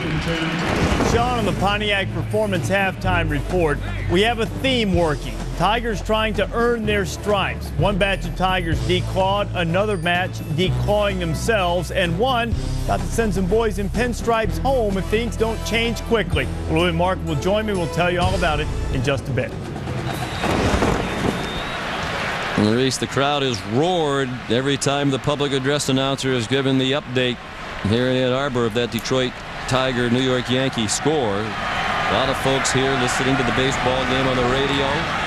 Sure, there are a lot of people who had tickets for both games and had to make a choice here today. But less than an hour apart, Michigan Stadium and Comerica Park, the home of the Tigers in downtown Detroit, east of here. Hart runs out to the 12-yard line. If you were Michigan State, would you be using your timeouts here? No, I think you go ahead and take it in, regroup, and come out, because offensively you've done some nice things. You just haven't been able to sustain. You got the ball in the red zone, but you shot yourself in the foot with penalties. Right now you try to forget about this half. You go in and regroup and say, hey guys, we still have a whole half of football to go. Let's get it together and come back out. And don't forget, there's a touchdown on the board for Michigan. They can't do anything about it now. That shouldn't be on the board. And then a second and goal from the 13. Michigan threw a touchdown pass for the first score of the game. Handy to Arrington. The extra point went off so quickly there was no review, no lengthy review anyway. The replay official saw just the one replay we saw. He did not elect to stop the play, nor did John L. Smith throw the flag after this catch by Arrington. And again, in each instance, Smith and the replay official dealing with a very quick sequence of events. 17-0. Michigan leads Michigan State at the half. Now Reese, Mark, and Lou at the Pontiac Performance halftime report. All right, Sean, good first half for the Wolverines, and a fortunate one, too. That's the touchdown on the board that you guys mentioned, Lou and Mark alongside. You know, one thing we haven't seen much of, at least through the first month of the season, upsets. All of that changed big time in Jordan-Hare Stadium this afternoon. Number 2 Auburn welcoming in Arkansas. Hogs already up 3-0. Mitch Mustaine handling the blitz well, and Marcus Monk, that's a veteran receiver play. Big time. 6'6", fighting for the football, going over the defender and taking it in for the score. Hogs had a game plan, Lou. Run the football with Darren McFadden. Run the football. Even though they're outstanding defense, they aren't real big up front. Arkansas has 19 starters back, and there's one of the best backs in the country, and 72 yards tells you what. McFadden finished with 145. Check out this trick play that Houston Nutt called, and he timed it perfectly. Reggie Fish took the quick little sneaky handoff from Mitch Mustaine. This came right after a horrendous Auburn punt. They tried that rollout rugby punt. Hogs pay it off with Felix Jones, who was also over 100 yards. Those 2 rushing touchdowns, the first 2 rushing touchdowns Auburn has given up this season. And Arkansas just pounded them. They ran 36 plays in the second half, 34 of them running plays. And if it was up to Houston, he would have run the other 2 plays also. But let's say this. After the game, Tommy Tuberville said, we don't give up long runs and long passes here. And yet, that's what their defensive philosophy is. It's sort of a roll the dice and gamble. Mr. Muschamp was under Nick Saban. They gambled an awful lot. Auburn is committed to that type of defense, so they're going to have to change their philosophy or they're going to have to live with the results. I like what Arkansas was able to do up front. Gus Malzahn, first-year offensive coordinator at Arkansas. What he did in this game is he took his offensive line. They averaged 6'4", 315 pounds against the Arkansas defensive front. Against the Auburn defensive front, they only averaged 275 pounds per man up front. That's 40 pounds different. What they were able to do is just wear down the front of Auburn in this game. And the other thing, quarterback Mitch Mustang only attempted 10 passes, completed 7 of them. That's what you do when you have a freshman quarterback. You hang your hat on the offensive line and running backs. You think it was a great day for Arkansas? Absolutely. It just is about to get better. In the SEC West, Arkansas is the only team without a loss. And boy, if Florida could put it on LSU, or LSU could put it on themselves, that would really help Arkansas. Bayou Bengals up 7-0. Chavis Jackson muffed the punt, and in the mad scramble, Florida jumps on it. A huge mistake by LSU. 4th and goal now on the 1. Tim Tebow's in. What do you think he's going to do, Mark? I think he's going to run. And he did. Did he get in? He's in the swamp. Of course he did. Tied at 7. Late in the second quarter, Jamarcus Russell fumbled the snap. Turnover for Les Miles' team. Les still wearing that strange-looking hat. Under 30 seconds to go. Tebow comes back in the game on the goal line. What's he going to do, Mark? Pass. Oh, jump pass. Take Casey. You're not going to. I know the plays like that. The pass can't be designed to be that ugly. It is designed to not quite be that ugly, but that's what it's designed. Here's the second half kickoff. Now, I mentioned LSU is self-destructing. Fumbled it. Then you fumble it back, remuff it, then it goes back into the end zone on the fumble. It's a safety. And then Tebow up top, Lewis Murphy, touchdown Gators. They're blowing it out. And you know what just happened? Florida just blocked an LSU punt. LSU is coming apart like a $39 suit in the swamp. It's 23-7. Up next, the Pontiac Performance halftime report. Much tighter game in the Red River rivalry. Hard-hitting affair. Adrian Peterson coming up large. Will it be enough against those Horns? And the Buckeyes playing a lot of guys.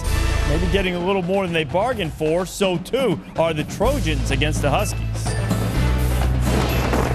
The Pontiac Performance Halftime Report is powered by Pontiac. Vote for this week's Pontiac game-changing performance. Go to ESPN.com, keyword Pontiac.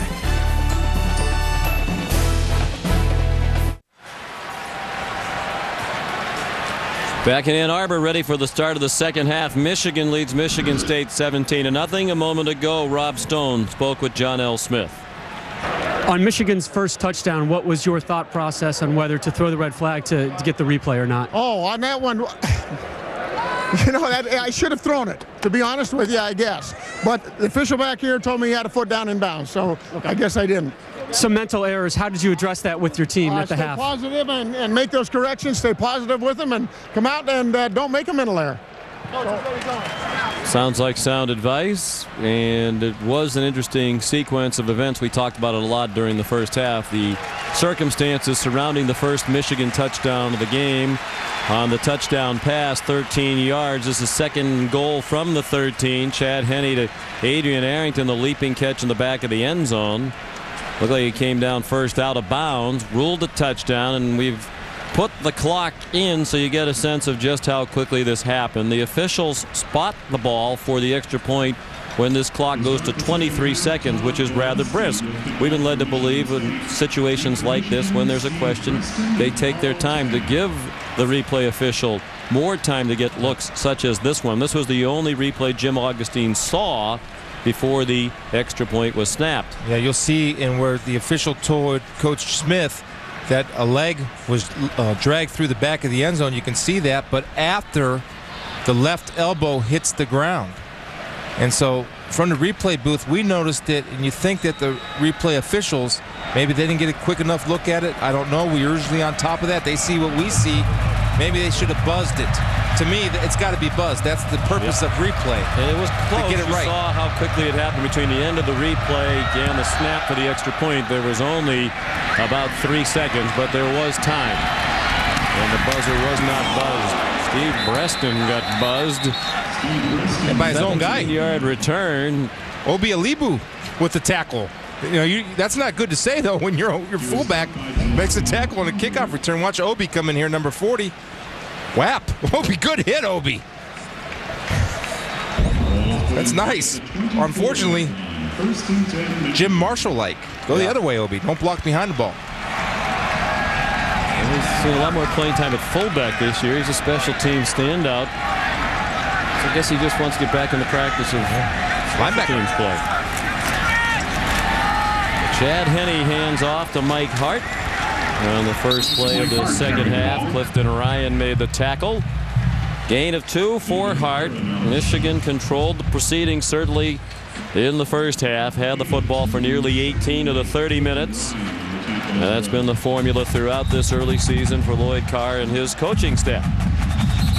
Well, that's why, again, we talk about the greatness of their defense. Clifton Ryan's being helped off. That's a guy you do not want to lose. But the greatness of their defense, a lot of that is the dominance, especially of time of possession of their offense. Smith just watched the best player on his defensive line hobble off. 2nd and 8. And it's Hart again. He rushed for 92 in the first half. That'll get him over 100 for the 5th time in 6 games this year. He had a season-high 195 last week in their win in Minneapolis over the Minnesota Golden Gophers. Now take a look right here. You have Sir Darian Adams coming in. He's on a blitzer. Now watch him come, and he stops. He's got to come with some purpose and passion to close the gate. Look at it. He stops right there.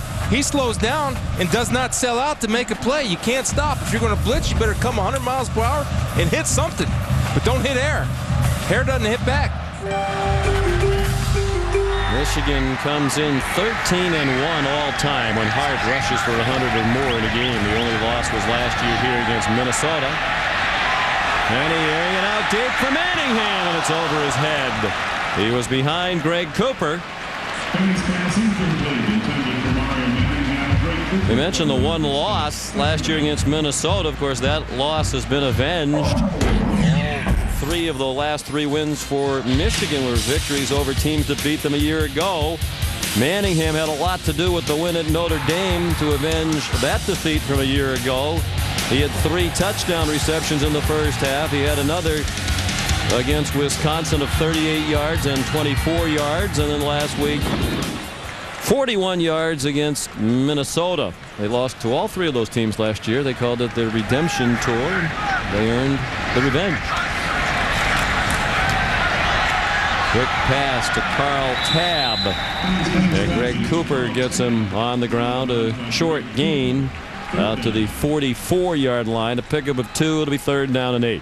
Again, you see when Manningham and Henne normally don't miss on the long ones. And you talk about the breakout game of Henne and the boys. Well, Manningham's breakout game was that Notre Dame game. Then he went on a nice little streak over the past 3 weeks.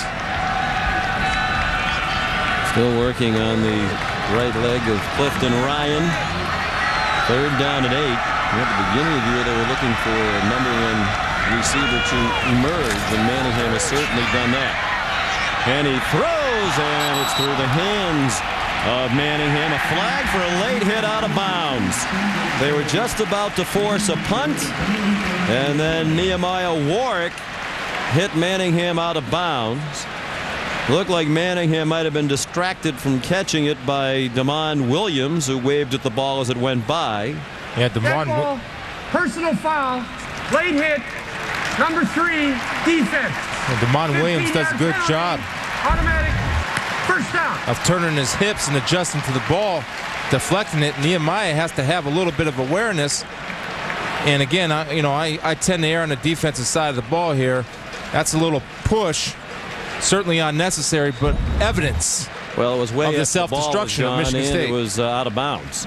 Yeah. I don't. Again, it wasn't a vicious hit, but it certainly was a penalty. And again, it's evidence of Michigan State shooting themselves in the foot, helping Michigan. 9 penalties. Now Grady Pulled down by the ankle tackle of O.G. and Wabu. But a good gain by Grady, the all-time leading rusher in high school football in the state of Michigan, more than 8,200 yards at East Grand Rapids. He gained 6. It'll be 2nd down and 4. But that's huge in so many ways. I mean, you're about to get the ball back on a punt. Now you keep the Michigan possession alive. They continue to gain better field position, and perhaps they're going to add to the lead now. It's almost like you're sitting there waiting for something to happen via flag or penalty or late hit or offsides or something. You regain their composure. Here's Grady again. Slips through a hole. As a 1st down. He's thinking about a touchdown if he got through the tackle of Travis Key. Gain to the 27-yard line. 8 more for Kevin Grady, the sophomore. 1st down. You're starting to see the push and the dominance of time of possession, 21.09 for Michigan, but you're seeing that a defense is getting tired. They have their 2nd-string defensive line in there, and the big fellas in the wing helmets are sticking on blocks and changing the line of scrimmage. It should be on the sideline. The penalty kept the drive alive, and that is deflected and still caught for a touchdown by Mario Manningham. Damon Williams deflected it, and Manningham still able to catch it for his 2nd touchdown pass of the ball game. That's the Spartans' day right there, buddy. Deflections, block a field goal, guess what? Still goes through the uprights. Damon Williams does a great job of undercutting Manningham, gets his hands on the ball, happens to deflect it right to Mario Manningham. For John L. Smith, you have to be wondering, what did they do? From the first play of the football game when his team muffed the opening kickoff, it's been a case of just about everything that can go wrong has gone wrong for Michigan State. 24-0 for the Wolverines.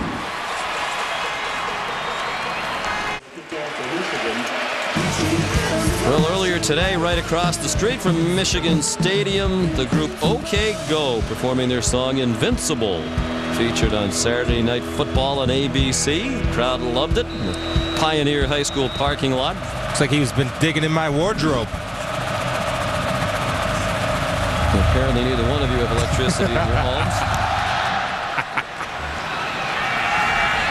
Guessing in the dark. Garrett Rivas' kickoff down to Damon Williams. He's out to the 23-yard line. 19-yard return. Tackled by special teams standout Darnell Hood with help from Andre Criswell. So Mario Manningham continues on fire, and now Drew Stanton will try to get something going for the Michigan State offense. They had one nice drive in the first half that ended in a missed field goal. They battled poor field position in the first half. Stanton 9 out of 16 for 90 yards. J.U. Colcrick gets nothing, perhaps even a slight loss. Sean Crable made the tackle. We sound cliche-ish when we say this, Sean, but this is gut check time for Michigan State. I mean, they can come and keep fighting and try to get points on the board and do everything they can, or they can completely fold. John L. wanted to come out, obviously get a quicker start. What's Michigan do? Drive the ball right down their throat. How they respond here, I think, is going to be an indicator of how this team responds the rest of the year in the second half. 5 wide receivers. Stanton throws, and an incomplete pass is ruled. Terry Love said, "I have it." But the officials are not swayed. Leon Hall in coverage. It'll be 3rd down and long. Now, they have had success when they move the pocket a little bit and you have a chance to get the ball to Matt Trannon. Again, an opportunity to make catch, but Leon Hall coming in with the left hand awareness to strip on contact.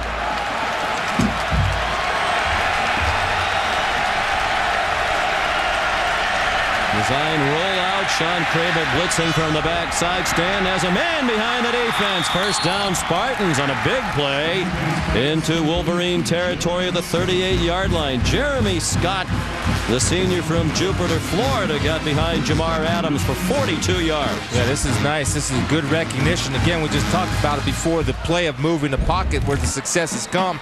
And Jeremy Scott sees man-to-man right here with safety deep. He just runs down the sidelines, and his speed beats Jamar Adams. Ball thrown out front a little bit.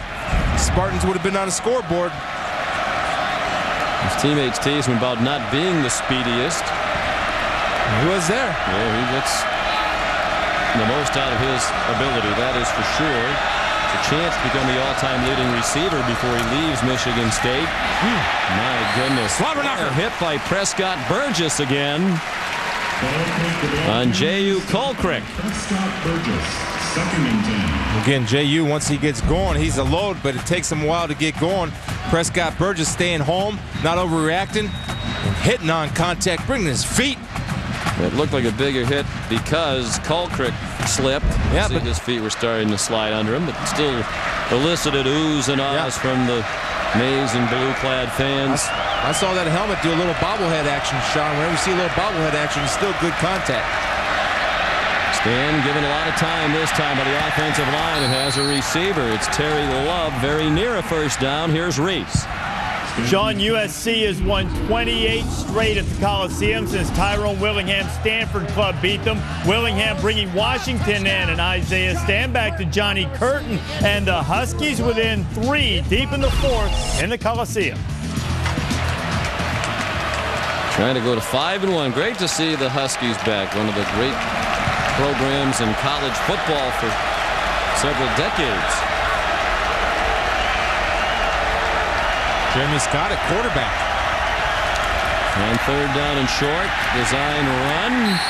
And he didn't get there. He got back to the line of scrimmage, and that's all. Well, that's interesting. You put Scott in there to do that when certainly Stanton is an excellent running quarterback. Well, the other thing is you're not fooling anybody. I mean, Jeremy Scott's not going to drop back to pass. You line Drew Stanton out down here to the far Michigan sidelines, direct snap. Everybody's saying run, run, run. Guess what? It was run, run, run.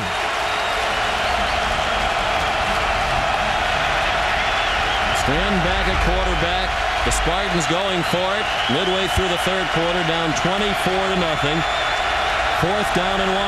Flag down. Stanton pitches. A.J. Jimerson didn't get there, but there are flags on the field. Prescott Burgess again. We'll wait to see the flag, but what you're seeing is athleticism and the speed of the Michigan Wolverine linebacker. They all can run.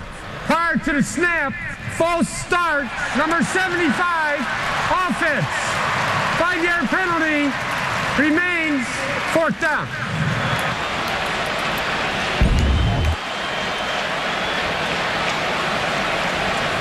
Yeah, he's rocking a little bit, and that just, that's bad in a couple ways. One, you get a 5-yard penalty, but if you don't get called, you're tipping off the speed of the Michigan defense and where you're going if you start rocking back. Turned out to be a break for the Spartans. It gives them another chance. Another 5 additional yards to pick up. And a timeout called by Michigan. Michigan.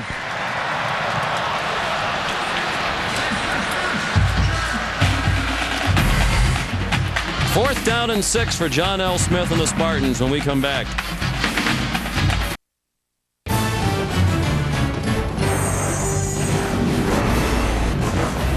ESPN's College Football, brought to you by Chevrolet, America's brand, Chevy, an American revolution, and Cooper Tires. Don't give up a thing. On this spectacular October day in Ann Arbor, Michigan, the Wolverines trying to go to 6-0, lead their arch rival Michigan State 24-0. Lloyd Carr says we have rivalries with Ohio State, Notre Dame, and Michigan State, but this one is the most bitter for our fans. Not as much respect as there is in the other two. Stanton throws, caught. They convert on 4th down and 6. There are flags down. There was movement again along the line. Kerry Reed, a 20-yard reception. Looked like Terrence Taylor jumped across for the Michigan defense. Yeah, he tried to get the jump on. Michigan State did a good job of holding their water. Finally a break going for Michigan State. Offside, number 67, defense. That penalty's declined. First foul. Well, the talented sophomore Terrence Taylor offside. Finally reason to cheer for a Michigan State fan here. Big conversion on 4th down and 6. Now you're down here in the end zone where Matt Trannon can become a factor at 6'5". He's going to be matched up against, he's out there against Morgan Trent. There's Matt right here, 6'5" wide receiver. Inside handoff, J.U. Colcrick powers down to the 7. Here's Rob Stone. As I spoke with ESPN NFL draft expert Mel Kiper Jr. this morning about Drew Stanton, he told me the beginning of the season Stanton was in the top 10 of his senior class. The problems the last couple of weeks have dropped him all the way down to number 23 on his senior board. However, Stanton still Mel Kiper's second-rated senior quarterback, trailing only Notre Dame's Brady Quinn. We've only had one quarterback ever at Michigan State drafted in the first round, and that was Earl Morrall back in 1956. San Francisco. The pitch to Jeremy Scott. He did well to get back to the 10-yard line. Still a loss on the play. Lamar Woodley the first hit. Ryan Mundy the safety also into the play. It'll be 3rd down at about 6. When you have the athletic ability and speed of this Michigan defense, you're not going to get much outside. You might get one a game, but they won't make the same mistake. And right there you see Lamar Woodley play off the block, allowing for his fellow Wolves to come and hunt at the football. Ron English has him going. Done a terrific job in his first year as coordinator. On 3rd and 6, Stan with a lot of time. Looking to run. Gets a block. And is very close to the first down. Has it appears, at the 3. Prescott Burgess, another tackle. Stan lost his helmet. And a big Lamar Woodley landed on top of him a couple years ago. Big Lamar landed on top of Drew Stanton and separated his shoulder. This is why Drew Stanton is a valuable player, be a good pro. He's my number 2 rated quarterback. One is because of his feet. NFL quarterbacks more valuable when they can run. He thought about going into the draft after last year, so he just couldn't have his Michigan State career end on that sour note. Losing 6 out of the last 7 games last year to have a losing season at 5 and 6. J.U. Colcrick didn't get much, if anything, to the 2. Ryan Mundy again on the stop. Stanton family does have an insurance policy taken on Drew Stanton should he be injured this year. And one of the things I see about J.U. is he's running harder, and he's running like he's 262 pounds. He's still running a little bit upright. Once he learns to lower that pads and get those pads leaning forward, he won't have safeties stand him up in the hole like Jamari Adams just did. 3 tight ends, 2 of them ordinarily would not be in there due to the suspensions. They're thin at tight end. Crowd saying the ball came out. Spartan fans think they have a touchdown. It's Colcrick, who's down to the goal line with no indication of touchdown. Right there, his pad levels were worn. And I'm just watching little battles going on between the front lines of Michigan and Michigan State. And I want to give credit where credit's due here. Michigan State is the most talented front 7 that Lloyd Carr's ever had in his tenure. And I'm seeing the Michigan State offensive line still fighting. And if you're looking for comparisons to now to 4 years ago, you don't see that, because I see these kids still battling up front, competing in this football game. They haven't given up a rushing touchdown all year long. 3rd down and goal, and now a timeout. Called by Drew Stanton. Yeah. You don't run it. Find number 80 and don't run it toward his side. Run away from number 80, Alan Branch.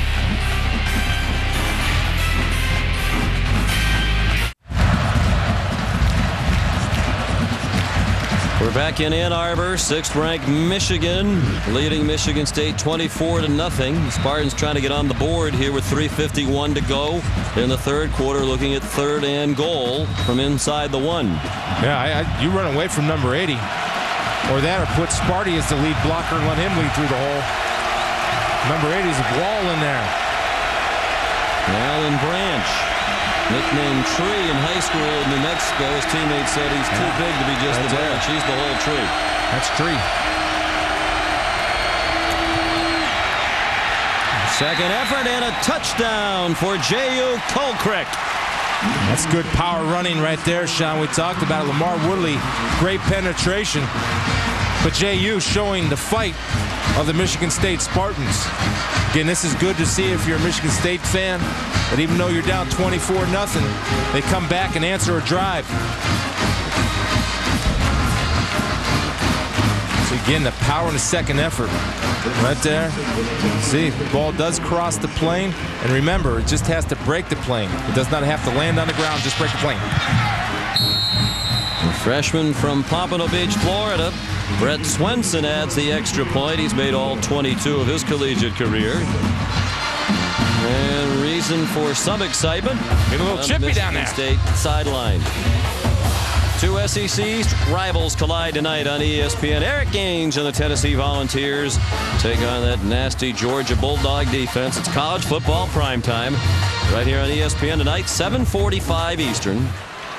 College football lives here. First rushing touchdown given up by the Michigan defenders this season, and the first points allowed in the third quarter. They've played with the lead virtually the entire season. You know, anytime that you have balance on offense and you control the ball and score in the red zone and do all the things you're supposed to do, because in the production meetings we're asking coaches, okay, tell me some negatives about your team. And to a man, Coach Carr, and to Coach English and to Mike DeBoer, they had to sit there and think about some of the things they're doing wrong, and really they're not doing a lot of things wrong, especially on the offensive side of the ball. And the defense, by the way, is, I think, the top 2 in the country. An area where that defense is vulnerable would appear it's in the secondary, but the front 7 for the Michigan defense wreaks so much havoc they can cover up some of the difficulties of the secondary. And now here's Breston. The explosive return man brings it back to the 41. Reese Davis. Sean, the Red River rivalry, Texas and Oklahoma, and the Longhorns assuming command. 21-10 in the fourth. Paul Thompson over Adrian Peterson's head. Friends, that's a backward pass. Aaron Ross says thank you very much. He'll have the touchdown. Ross also has an interception. 28-10. Mac Brown about to win 2 in a row over Bob Stoops. USC has a 6-point lead, less than 90 seconds to go, and Washington taking over, trying to start a drive, potentially to upset the Trojans. All right, Reese, we know you'll keep us posted on that. There was a holding call against Stevie Brown of Michigan on the return. Instead of taking over at the 41, Lloyd Carr's offense will have it at the 22-yard line. Just go back to last week. You know, Minnesota made a late run at Michigan, and Michigan had to have a great goal line stand to keep them from getting close.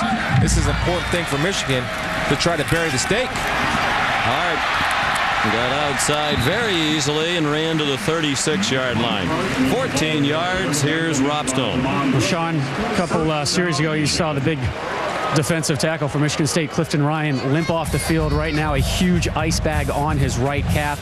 Talked to the training staff. This is an injury that actually occurred in the first half. He was having problems walking off even at halftime and having problems even getting to the field to start the second half. It's a pulled calf muscle. They are saying he is probably done for the day.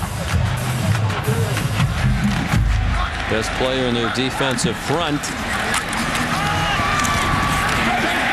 Hart pulled down. For a loss on the play, David Herron Jr. The crowd wanted a face mask, but there is not a flag for that. Nice play by Herron.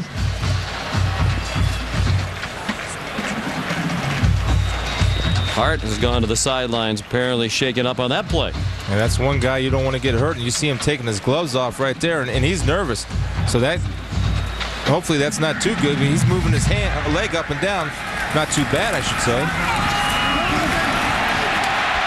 Kevin Grady nearly broke free. If Herron didn't get him down, Grady was going off to the races. He went to the 49 instead for 15 yards and a first down for Michigan. Injury, timeout. What it could be is, again, right there, Michael Hart grabs his ankle. Looks like Herron falls on his ankle. And if you remember, the injury that kept him out and slowed him down last year was an ankle injury that happened on a similar play when a player falls down. That's kind of that high ankle sprain. Now Herron, who just made the tackle, started toward the sideline after making the tackle, then went down on his knees. Former fullback in high school, led the way for Maurice Claret in high school in Warren, Ohio. Excellent speed. Defensive coordinator Chris Smealan was telling us that Herron runs like a deer. And he does, and another guy that runs like a deer. And again, I focused on this earlier in the broadcast, the depth of Michigan. When you lose a great player like Michael Hart, you got a pretty darn good player coming in and helping him out, and Kevin Grady, who runs just as hard. Grady gets the call again. Gets a yard to the 50. Now Michigan and their ability to dominate the time of possession, a big factor in this game as we are under 2 minutes to go in the third quarter, and they lead by 17. Third in the nation in time of possession per game. Do you know who is number one? I found this to be very surprising. Purdue. Temple. It's because their defense isn't on the field long enough. So quickly, they get that offense right back out there. Temple, number one in the nation in time of possession, followed by Air Force, and then Michigan. Here's Grady. Taken down by Caleb Thornhill, who lost his helmet but made the stop at the 40-yard line. 10 more for Grady.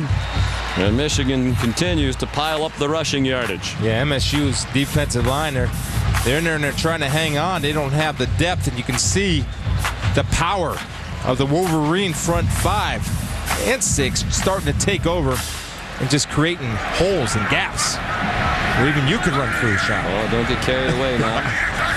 Brandon Minor, the impressive freshman. There's another big gap that I could run through.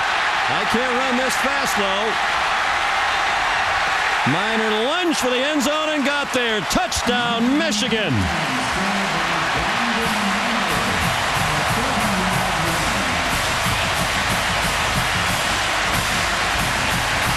Vision, Sean.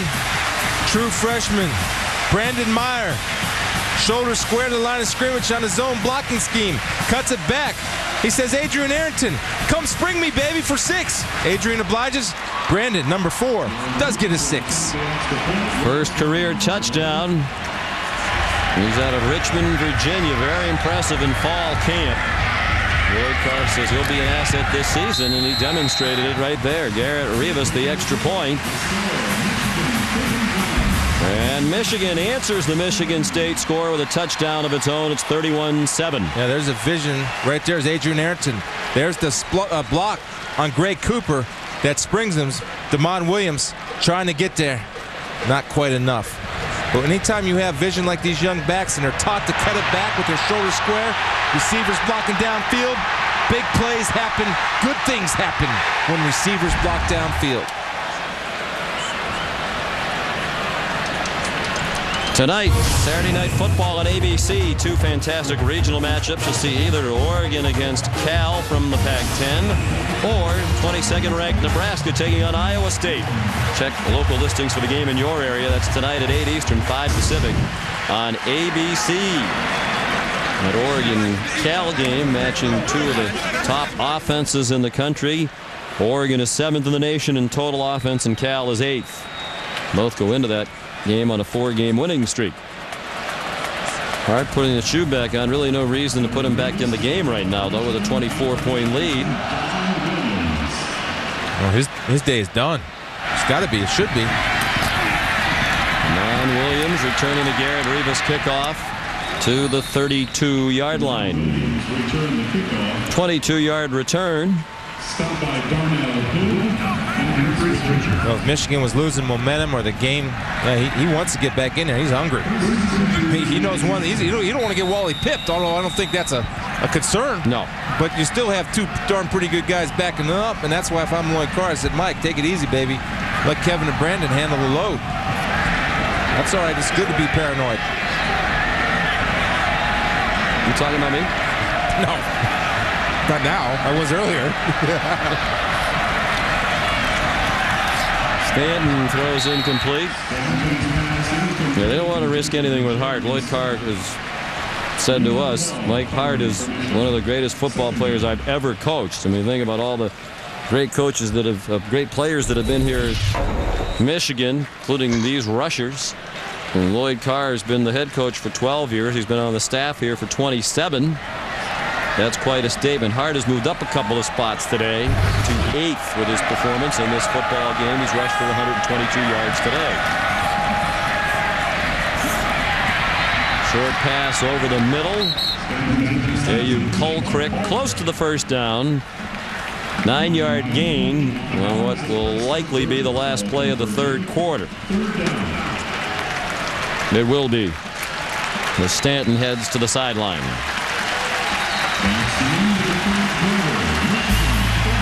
After 3 quarters in Ann Arbor, Michigan leads Michigan State 31-7.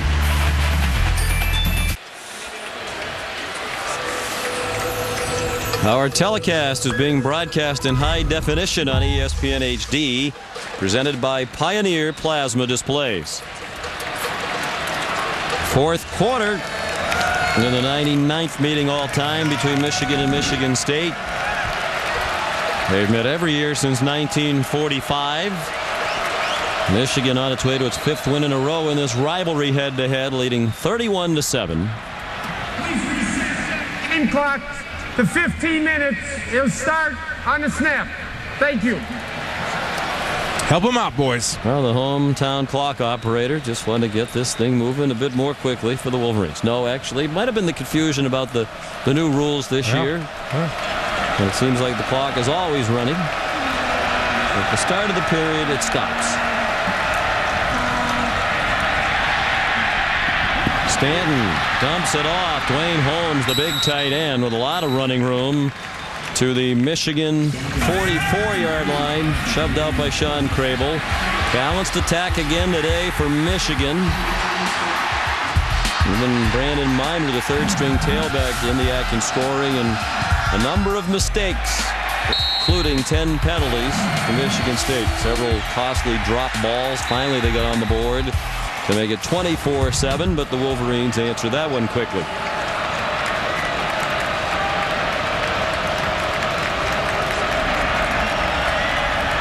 Stan out of the shotgun on 1st and 10.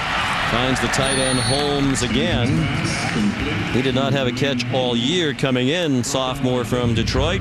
Without the starting tight end Kellen Davis suspended for this game. He's been the target on a couple of occasions. That one's good for 7. Dwayne Holmes checking in at 280. We were talking Coach Baldwin having trouble at left guard, staying healthy. He said he might be eating his way to left guard. Showing pretty good mobility for a big fella at 280. That's up from 240 just a year ago. 2nd and 3. Stanton got a yard or 2. Prescott Burgess another tackle. Now, I know they're down by 24 points. The chance of a comeback is unlikely, but shouldn't we see a little urgency here in the Spartans if they're entertaining any thoughts of making this a game? The last snap came with 3 seconds on the play clock. I think you have to start going a little bit hurry up and no huddle. Work out a shotgun. Now, I like the option call. But you're right, Sean. You want to try to get this going a little bit to give yourself an opportunity to get some points on the board.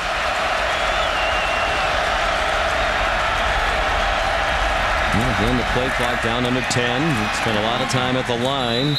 Colcrick lunged forward. David Harris yanked him down, but looked like J.U. might have the first down. Many of you may know his story. Colcrick originally from Liberia. His dad worked for the government. His dad was killed after he had fled the country in war-torn Liberia. J.U. bounced around from place to place just trying to stay alive. Finally, his mom, who had been divorced from his dad and come to the United States, went back to Liberia to find J.U. and bring him to America. He says he'll never forget the stench of dead bodies lying in the streets of his native land. Pass incomplete, intended for Jeremy Scott. And this is a young man who's been through a lot. Went to high school in New York State. Matter of fact, played against Mike Hart. They were at a lot of sports banquets together. They've become good friends. So even though this is a bitter rivalry in the words of Lloyd Carr, there are friendships that manage to permeate it. Yeah. Ryan and Mar Woodley, of course, is the story you touched on earlier about them getting together and raising money for the Rex department in Saginaw. Pump fake. Stanley looking for Trannon. And Leon Hall did not bite on that fake. And that's the guy you don't want to attack. If you do attack it, you don't want to try to hit him with a sluggo, because one, takes Matt Trannon a little bit time to get going. Plus, Leon Hall's a little bit of veteran. He's not going to fall for the fake slant and go. Again, another shot. Brandon Harrison blitzing, and that's Ron English is relentless. I mean, it could be 31-7 or 7-7. It doesn't matter. He's going to pin his ears back and says, "Go get him, boys. Go hunt." Third down and 10. Stan, a design roll to left, has a receiver, and it is incomplete. Devin Thomas could not grab it. And it'll be fourth down, under 13 minutes to go, trailing by 24. If John L. Smith goes for it. Kenny Shane, offensive lineman, limping off. The injuries continue to pile up as well. And especially at that left guard position. And they were hoping today that Pete Clifford and Shane would be able to make one combined start. Both of them are hobbling, showing a lot of guts. Both of them trying to play today. He's a physical player. Dave Baldwin talked about how they say around a Michigan State team, Kenny Shane brings the pain. Unfortunately, right now he's in pain and off the field. They will go for it on 4th and 10.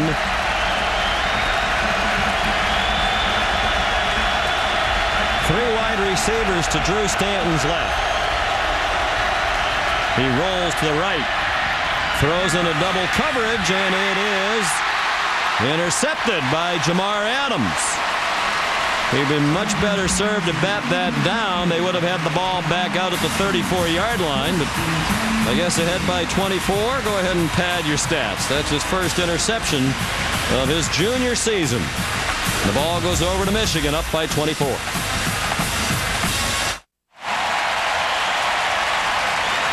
It's a good job by Jamar Adams reading the quarterback's eyes. He sees Drew Stanton run to his left. He's closing ground, closing ground. Big David Harris helps him. Jamar Adams with the interception. I'm going to tell you, Ron English on the sidelines will tell him, that's a great job making a play on the ball, son. But also understand it's 4th down, so go knock the ball down. See, they're laughing about it now because they're up 31-7, 7-7. He would say, hey, dude, you got to knock it down. Kevin Grady is the tailback on 1st and 10. He gets nothing. Here's Reese.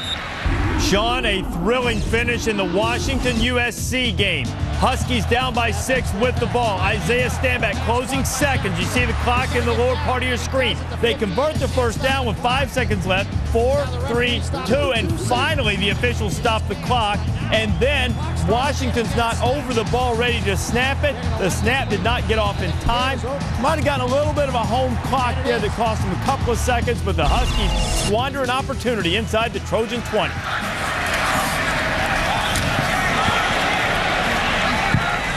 Grady again, and again for no yardage. So even though it was a loss there, it seems to be more evidence that Washington is on the way back up out in the Pac-10.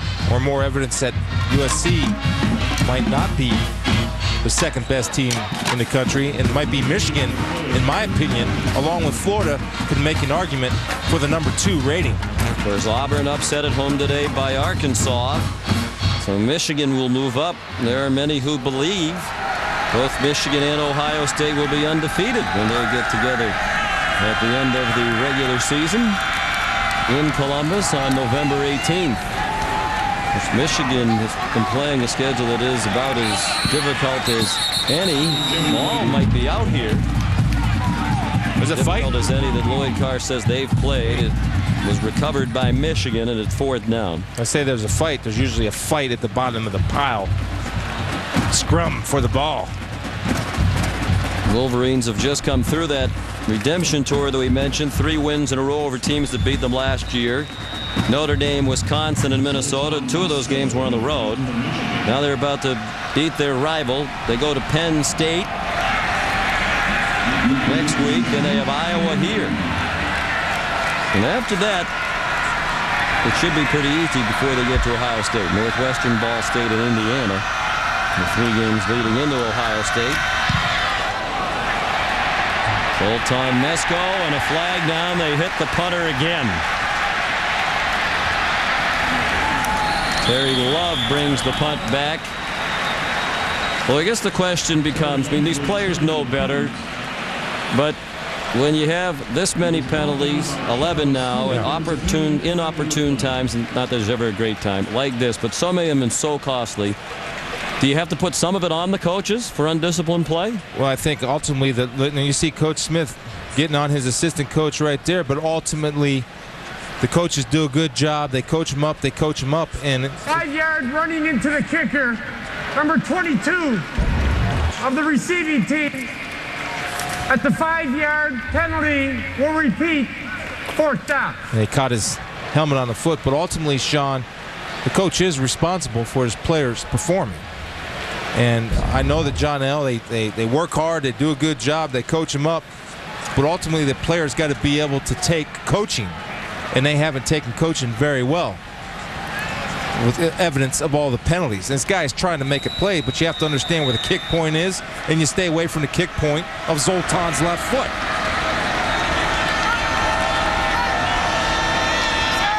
It's the 5 yard penalty, so they'll do it again on 4th and 4. And with the second chance, Zoltan Mesko booms one, showing that great leg that Lloyd Carr talked about. Terry Love upended at the 49-yard line by Brandon Miner. Or by Darnell Hood, I should say. 64-yard punt, 22-yard return.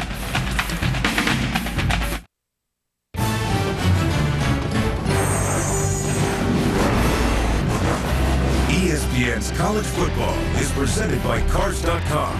Find the right car for you. Cars.com. And in part by Singular, raising the bar. Those are not buzzards circling over John L. Smith. Or vultures. Might feel that way. They were 3-0, had things under control at the half against Notre Dame, but blew a 17-point lead, led by 16 with under 9 minutes to go. And since then, it has been a disaster for the Michigan State Spartans.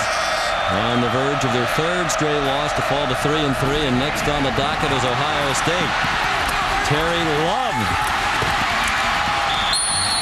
inside the 15 and all the way down near the 12-yard line. It's a good job. I love recognizing man coverage.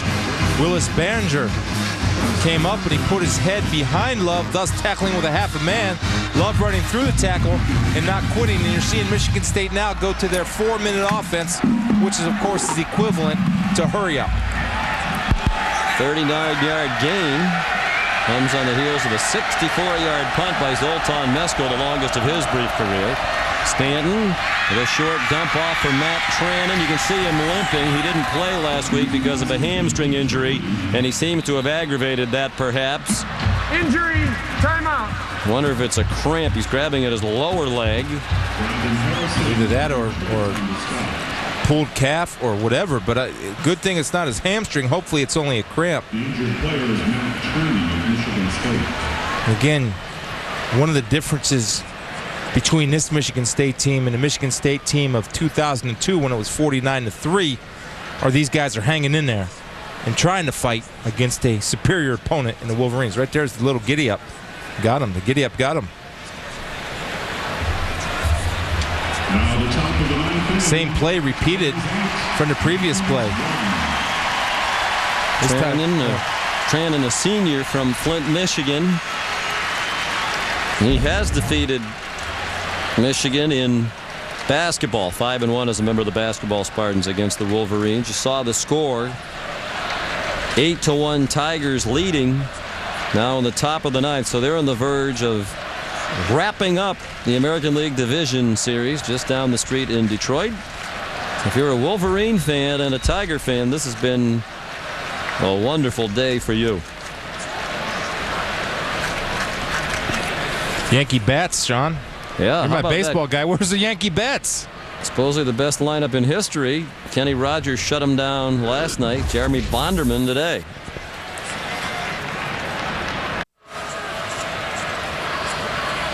Well, they had to bring a card out to take Matt Trandon off the field, and clearly he was in a lot of pain. Well, the John Deere doesn't come out for cramps.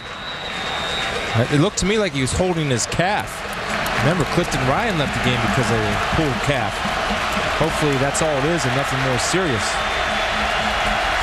Play resumes, second down and 2 for MSU from the Michigan 4. Under 9 minutes to go now. 24-point lead for the Wolverines. Stanton. No signal.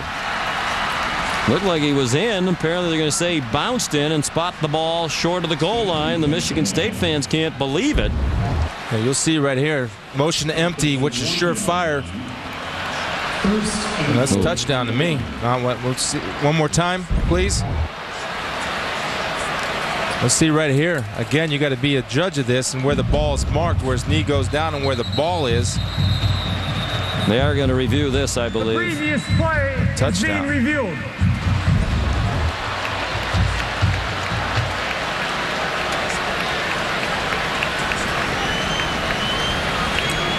If it stands, only the second rushing touchdown this talented Wolverine defense has given up all year. At least we've learned that the replay thing can happen quickly if they wanted to. Yeah. Well, Michigan State's in control too. They're not rushing out there to get to snap but off. This was very quick response by the replay booth. In sharp contrast to the controversy after the first touchdown. See, I'm not tough to tell Close, if that ball had broken the plane there when his knee went down. He's in the air. It just seems though that if you're winning and things are going well, you're going to get that call. Yeah, you get it live. You don't even need the replay. They just say touchdown. But in the way Michigan State's day is gone, and frankly, the past 2 weeks have gone. After review, video confirms play stands as called on the field. His elbow hit the ground before the goal line. It'll be Michigan State ball, first and goal at the 1 yard line.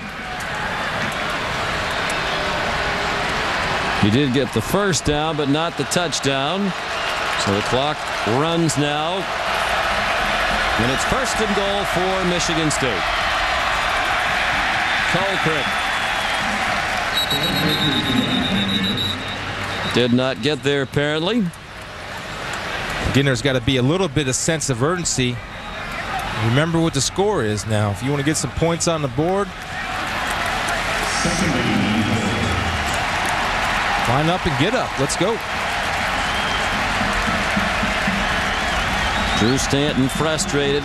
Certainly one of the great quarterbacks in Michigan State history, being talked about as a possible first-round draft pick. He's looking at the strong likelihood of 0 career wins and 3 tries against Michigan. He hasn't beaten Ohio State the last 2 years. He has not been to a bowl game. Colquitt buried behind the line of scrimmage by Prescott Burgess. And Prescott has stepped up big today. He's on the blitz. No, Ron English is relentless. I'm telling you, he's not going to slow down. Right there, you might want to sneak it because they had the center uncovered on defense. Right there's the little gap in the A gap where you can sneak that in. Prescott's coming off the corner unfeathered and untouched. And again, delivers the blow, keeping his feet moving on contact and not going to his knees. 9 tackles, a sack for Burgess today. We're back to the 2-yard line. 3rd down and goal, again taking a lot of time. The ball snapped at 7 on the play clock, and this time Stanton is in without question. His 4th rushing touchdown of the season.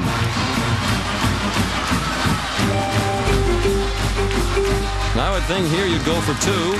That way you could make it a 16-point game, and 2 8s would get you even. Oh yeah, you have to go for 2 here. See Drew Stanton. Again, I know that so much has been made about the Michigan State team folding, but there's no quitting number 5. There's no quitting John L. Smith. You see guys right there. Kyle Cook finishing his block in the end zone. Just keep fighting.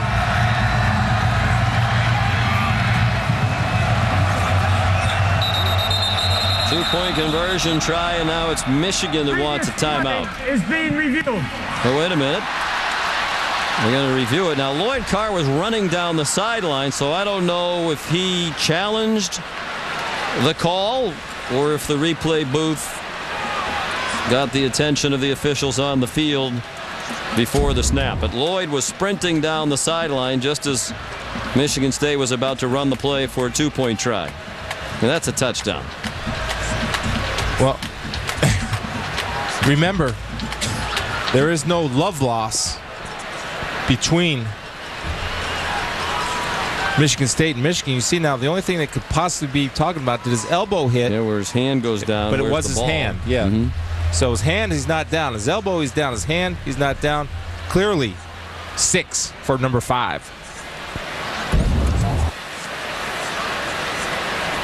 Not going to be easy. I mean, Michigan doesn't want to give anything up. No. Killer instinct. I love it.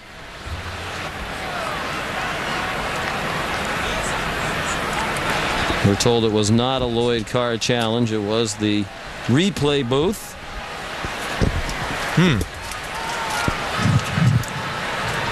After review, video confirms players in the end zone, touchdown.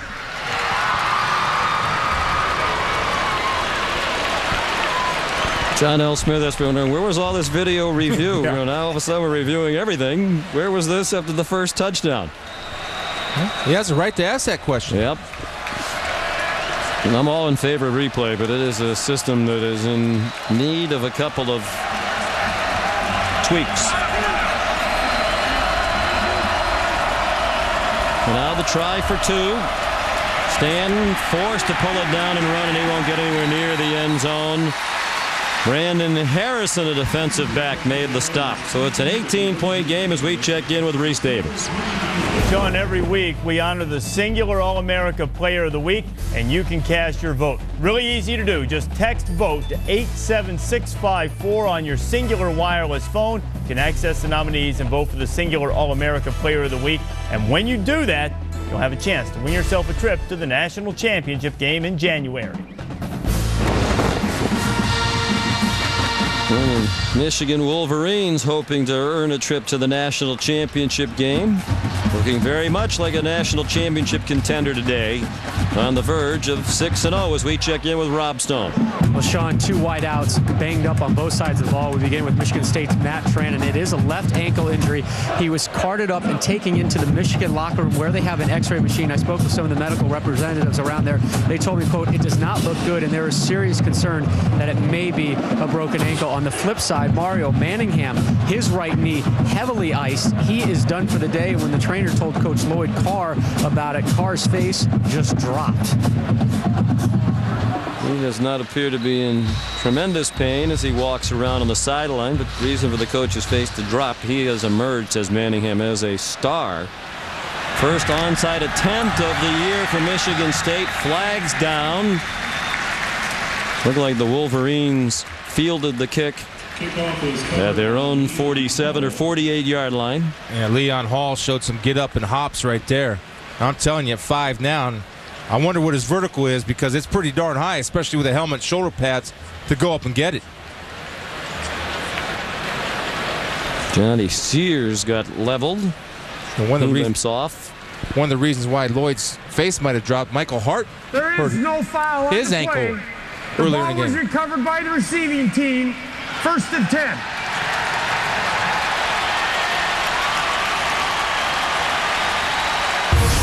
Saturday Night Football on ABC tonight. 2 regional matchups. Oregon and Cal or Nebraska and Iowa State. Check your local listings for the game in your area. I'm a little distracted by the roar of the crowd, which would indicate to me that the Tigers have won their ball game. 8-3 the final. The fans knew it before they announced it because so many folks here have a transistor radio.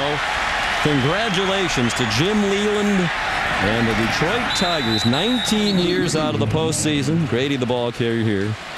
In his first year as manager, he takes them into the playoffs. They limp down the stretch. Big underdogs against the Yankees. Most thought the way it was going with that fearsome Yankee lineup, the Tigers wouldn't have much of a shot with that young pitching staff, but they earned it. They outplayed the Yankees. Yeah, there seemed to be no 5-cigarette at-bats for Jim Leyland. They dominated. Well, congratulations. And thanks also to our colleagues at ESPN. What a treat last night as we sat in the hotel preparing for this game to see and hear the great Ernie Harwell. Awesome. Longtime Tiger broadcaster, legend in this part of the country, and still very much has his fastball, as John Miller was nice enough to yield the play-by-play microphone for a while. What a treat for those of us who love and admire Ernie Harwell. Greg Matthews the catch. That's Sean. Kendall Davis Clark made the tackle. I used to listen to Ernie when I lived up here in Rochester, Michigan, Detroit area for 8 years. And just like many of the greats, Jack Buck, we were talking about, you and I, and Ernie Harwell, they just kind of have that soothing message that they give to you. And man, what a great guy, too. They're awesome in the community. One of the most decent, nice gentlemen I've ever had the privilege of knowing, Ernie Harwell, and to me the best baseball broadcaster I've ever heard. Landon Minor could not get out of the backfield. Jonal Saint-Dic made the tackle, the junior from Elizabeth, New Jersey, a backup defensive end. Both sides are getting some of the substitutes into the football game here in the final 6 minutes or so, with Michigan comfortably ahead. They will have to punt on 4th down and 3 from the 45-yard line. Zoltan Mesko has handled all the punting today. He's pretty much shared it with Ross Ryan leading into this game. Mesko the stronger leg, but Ross Ryan adept at the situational punts, great at hanging the ball up in the air and preventing returns. Mesko might have kicked that to Comerica Park. And that's why Lloyd Carr does use 2 punters in certain situations. Right there, he's probably giving Zoltan some reps to work on the pop-up, but Zoltan got some extra raise into that one. Here's Rob Stone. Well, Sean, you guys talked about it earlier in the game, that how in the preseason Coach Lloyd Carr admitted that his team was flying under the national radar. Obviously, that case is no more. Coach, though, always seeking ways to maintain his team's current perspective. He found one last week in the form of linebacker and current Denver Bronco Ian Gold. Now, Gold was in town on his off week, and he and the coach were talking about each other's success when Gold said, quote, "Hey, it's early, Coach." Coach pounced on that, saying, "Hey, would you mind telling that to our guys?" So Gold lectured the team on playing with passion and to keep it going, no relaxing. There is no relaxing. Well, maybe they're relaxing now, but there was no relaxing earlier in the game. And one of the things, a coach can say so many things, and the players, yeah. It's kind of like parents talking to kids, but when they have a peer, Ian Gold is still a peer, and he has credibility because an NFL player, he comes and tells it. It just drives home the coach's message. Pass is intercepted by Leon Hall. He anticipated that pass from Stanton, stepped in front of Jeremy Scott, and Hall has his second interception of the season, 11th of his career, an outstanding career from the San Diego, California area. Lloyd Carr says you can list him along the all-time greats here with people like Ty Law and Charles Woodson. Well, Drew Stanton gave him a second chance. Drew Stanton pumped the ball. There's 2 double out routes. If you pump the ball, Leon's breaking on the ball if you're throwing it in his area, and the ball's late. And Leon, as predicted by Ron English, has played big in this football game today. Stan hoping it was not a legal catch by Hall, but it was. Might be challenged by John L. Smith. Michigan State, that's their second charge timeout. Well, just a timeout, apparently. Michigan State is challenging the previous play. That's the reason they stopped it. So it won't be a charge timeout unless John L. Smith doesn't get the call. Might as well do it. You can't take the challenge to next week with you. And you don't have much of a shot anyway, but if this play stands, you're dead. Well, the officials, ever since the missed touchdown call in the first half, has been on top of it with their calls since.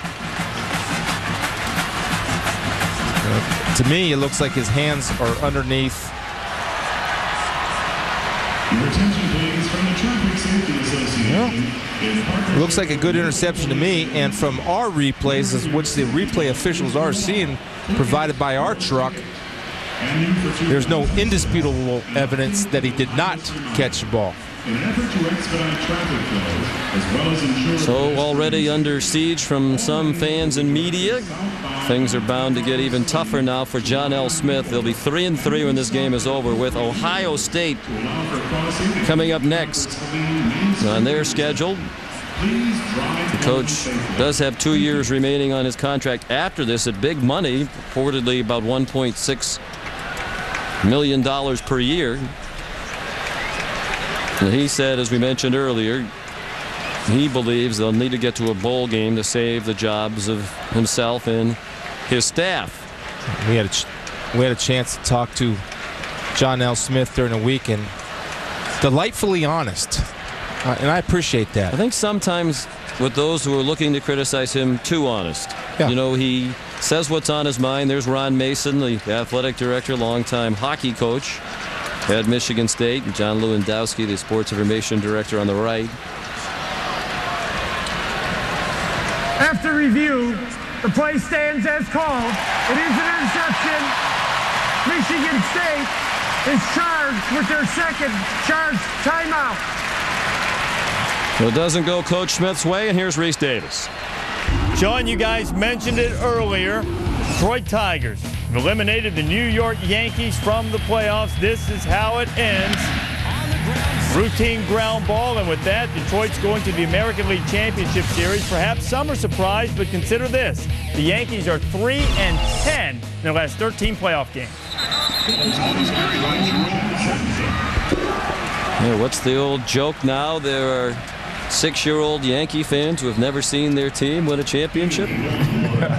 Jerome Jackson, the ball carrier. We're at Michigan Stadium in Ann Arbor. More than 111,000 fans on hand to watch the 99th meeting all time between the Spartans and Wolverines. Sean McDonough with Chris Spielman and Rob Stone. We feel like Reese Davis is a part of our team as well. Yep. We're happy to acknowledge that.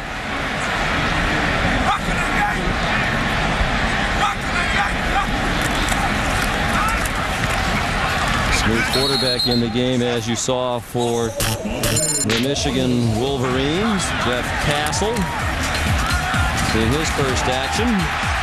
Michigan has had its way throughout virtually the entire game. Mike Hart, another 100-yard game with 122 yards rushing. Adrian Arrington with his third touchdown reception in the last 2 weeks. Mario Manningham has 2 more. That one off a deflection. J.U. Coltrick, the only score prior to this lunge by Drew Stanton for Michigan State. Michigan led 24-0 before the Spartans got on the board. There's Jerome Jackson, a senior from Saginaw. He took the handoff from Jason Forcier, who's the number 2 quarterback. Very unproven. The biggest fear for Wolverine fans is what will happen if anything happens to Chad Henne, because Forcier, they believe, is a work in progress. And if he has to play at this juncture of his career, it is a big drop-off. Well, it is, and it's not that he's not talented. He just doesn't have the experience, or he doesn't get the reps that Chad Henne gets in practice. But when you look at this Michigan team, the one thing that comes to mind is balance. They do not have a weakness. From their punters to their kickers, offense, defense, run, throw, stop the run, stop the pass. They do it all, and they do it consistently. Freshman Carlos Brown took the handoff from Castle. Jonal St. Deke made the tackle, and the Wolverines turn it over on downs. Both the second and third quarterbacks got a couple of snaps. At the 30-yard line. And Michigan State in a familiar position. Middle of the season, looking to regroup. The last 2 years spiraled out of control after agonizing losses. And this one has all the earmarks of doing it as well. They were 3-0, blew that fourth quarter lead to Notre Dame, and lost inexplicably to Illinois last week. Stanton's pass behind T.J. Williams. And now this loss will get them to 3-3. And you just wonder, will it spiral out of control again? Well, it has a chance to because they have the #1 team in the country coming to visit East Lansing next week. And again, the only thing that guy can do is rally his coaches, rally his team, and go out and do the best they can, prepare, work hard, and see what happens. He's a realist, though. He understands the pressure. He'll do the best job he can. He'd love to continue, obviously, beyond this year. He feels like they are having their best recruiting year that they've had since he's been in East Lansing. They're getting a lot of contributions toward upgrading their football facilities.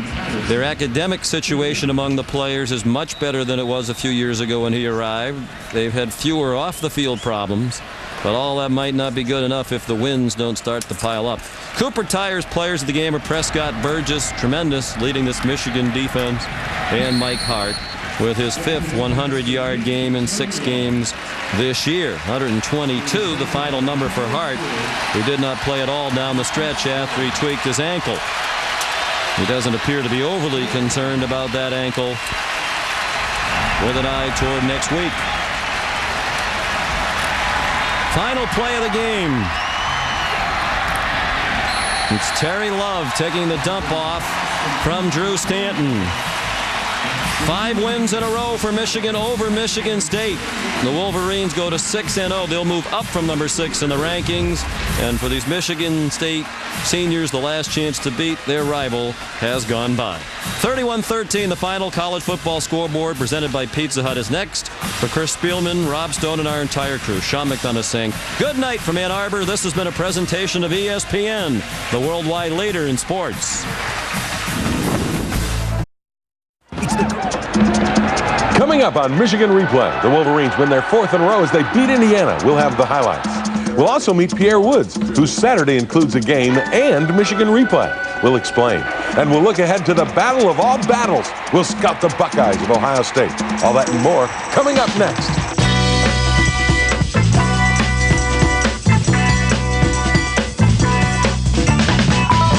Michigan Replay with Lloyd Carr is brought to you in part by Pepsi. It's the Cola. By Chevrolet. Chevy drives the Motor City. See your Detroit area Chevy dealers today or log on to DetroitAreaChevyDealers.com. By LaSalle Bank. Proud to support the University of Michigan football program. LaSalle Bank. Making more possible. And by Big Boy Restaurants. Big Boy makes you say, oh boy. Hello, everybody. Welcome to Michigan Replay. The Wolverines on Saturday defeat Indiana 41-14. Big win, a game that you kind of knew you had them outmanned, but those are important games, and you got it done in the first half. Well, Jim, the truth is it was a challenge for us from the standpoint of coming after a bye week and, of course, before the Ohio State game. But I thought our guys did a great job of focusing in. We didn't have the best week of practice, but I think we did have a performance that allowed us to come out of this game an improved team. The one thing that happened in the game, though, which you didn't want to have happen, especially since Indiana was the underdog, was they struck first with a big play. Well, it's absolutely the worst way to start a football game, particularly at home and after a bye week, and understanding that you want to come out and play your best game of the year. And from their perspective, this is exactly the way they needed to start. Well, there's no question. They put together a good drive. And then Powers underthrows the ball. Leon Hall was in good shape position-wise, but he just got out-fought for the ball, and now they made a play. Well, what we see now is really a theme. You accept a penalty, take a 5-yard penalty, and get a re-kick, and Steve Breston just does the rest. Well, Jim, the wind, they were kicking into the wind, and so when they kicked it out of bounds, we decided to make them re-kick from the 30, and it paid off. A well-executed return, great field position down inside the 30-yard line. In the 3rd and 1 play, you hit Jason Avant and keep the drive alive. And then one of the more interesting plays of the game, a tip ball that you wind up making a catch in. Well, they didn't rush the defensive end, as you can see there, and he jumped up and deflected the ball. And somehow, I asked Kevin if he was the 2nd or 3rd option on that play, but he did get it down inside the 5. Then the touchdown, a tough pass over the safety to Tyler Ecker. And a great catch. I mean, that catch took great concentration, and Tyler Ecker made a play there that gets us on the board. 7-7 at this point. The defense then stiffens. You get the ball back, and then it's about getting the ball to your playmakers. Well, I think Steve Breston had maybe one of the better days of his career, making a difficult catch there. The ball thrown a little bit behind him. He makes it look easy. And here, you're getting the ball to Antonio Bass in different ways. Well, we're trying to get the ball in Antonio's hands because he's a guy that has great acceleration and great speed, and he can make something happen with the ball. And then just the hitch route to Jason Avant one-on-one with the corner, and he beats him to the end zone for the 14-7 lead. You don't want to talk about that one? Well, yeah, you know, Jason made a play when the corner a little bit soft. You can't afford to play off very far off Avant down that close to the end zone. Yeah, and the other thing I thought is your defense really stepped up after that opening drive. Well, a play that had gone for good yardage just before that, we defended it, forced him to punt, and watch this return. Now, if he turns to the left right here, he goes the distance. Well, I know this. Steve would love to have that one back because he had a sure touchdown. A sure touchdown indeed, but it gets you great field position. Well, I think that's the best thing that happened from an offensive standpoint. You couldn't ask for better field position than we had in this game. We were working towards the short end throughout the first half, and here Kevin is too high. He's got to get his pads down, something that we worked hard on, but he does get it in the end zone off the right side of the line, and now we have taken control of the game. 20-7 lead, and then the defensive line is doing a good job. Their running game was non-existent, and that really helped the whole story of this game. Well, Gabe Watson made a good play there, and one of the things we had talked about from a goal standpoint was to hold them under 100 yards rushing, and we did that, and I think it had a lot to do with winning. And here are those hidden yards again where you get great field position on a punt return from Breston. Again, Steve Breston, and the credit goes to the kickoff return, the punt team. Those people have done a good job all year. And then you get a great run from Kevin Grady. That makes it 27-7. He just won't go down. Well, Jim, he made a run similar to that 2 weeks ago against Northwestern, and certainly he's a guy that is going to keep churning. He's strong, and he ran through the tackle. And here you go again, going to the air, Chad Henne to Jason Avant. And then he comes back here with a handoff to Jerome Jackson on a reverse. Well, I like this block that Henne delivers right there, a big block on the play, and we get good field position again down inside the 20-yard line. And then another great run by Jerome Jackson in traffic here at the goal line. Well, the thing he does here is he continues to fight. He's up and manages to stretch the ball over the end zone. You got to be careful there because that ball gets knocked loose when you extend it out. It's a fumble.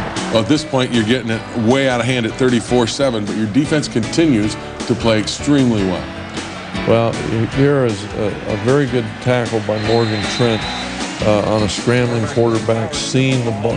We're playing zone coverage. He saw the quarterback break out of there and contained them and forced them to punt the ball. And this is 1:39 left in the half, and you're kind of in a 2-minute mode, and boy, you do a great job of executing this drive. Well, we've had very good pass protection throughout the first half, and Chad makes an excellent throw again to Jason Avant, who had a big day, and then a great call by Terry Malone during the 2-minute, a running play that gains 19 yards. Then a little check down here to Manningham, who does a great job getting it down inside and stops the clock by getting out of bounds. Well, Jim, earlier in the season, he kept the ball and stayed inbounds, and here today, he made a nice play, learning from his mistake and getting the clock stopped. Then you hit Breston in the corner of the end zone, 41-7 at halftime, and that was just a dominant first half performance, and I think it had to make you feel good since they took a 7-0 lead. The beginning of that half to score 41 unanswered, you had to feel like you were clicking. Well, I think that's one of the things we talked about all week long, being able to have a performance that will enable us to feel confident that we were at the top of our game going into the Ohio State game. Yeah, it got you some confidence heading into the second half. We'll be back and take a look at the highlights. The second half of Michigan's victory over Indiana, but first we hear from Prescott Burgess, who says the defense can never let up in any game. We just had to play each game come out and play these games like we've been doing. We let one get behind us the first quarter, and after that we promised each other that we weren't going to let it happen again, and we did our job.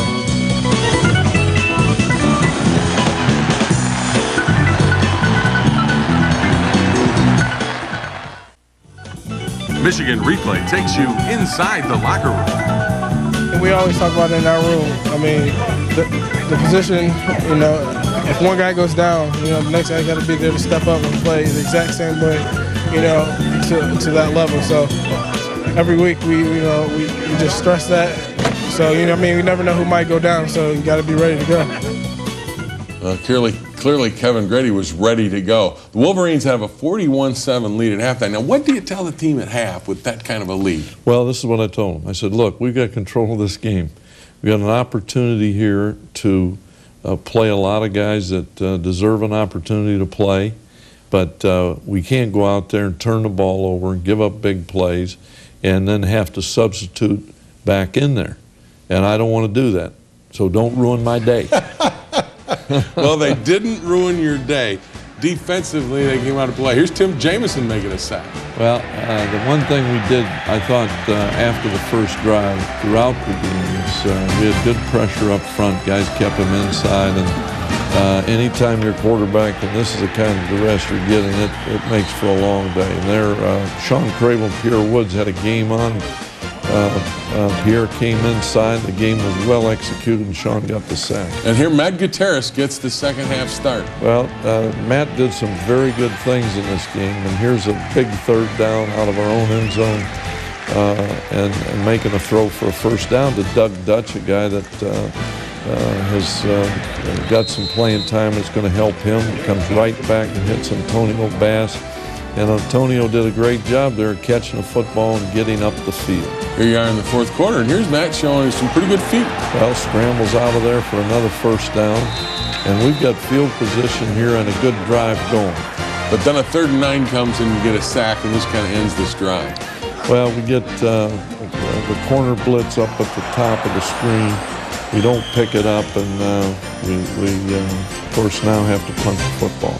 But some of your kids that are playing on defense coming. Here's a screen that Indiana tries, and Charles Stewart blows it up. Well, Charles has got an opportunity to play. He's done a great job on our special teams and made an excellent tackle there. Good hustle from Jeremy Van Alstyne. And here's the one turnover you didn't like to see. You got pressure, ball pops out of Matt's hands, and Indiana gets it. Well, we had a big play set up there, and we just didn't give Matt enough time. And this Addy Andrew is an outstanding football player, and came in and hit him, knocked the ball loose. And then their backup quarterback, McFarland, hits Kleinschmidt down in here, and then later he gets a touchdown pass here over the middle.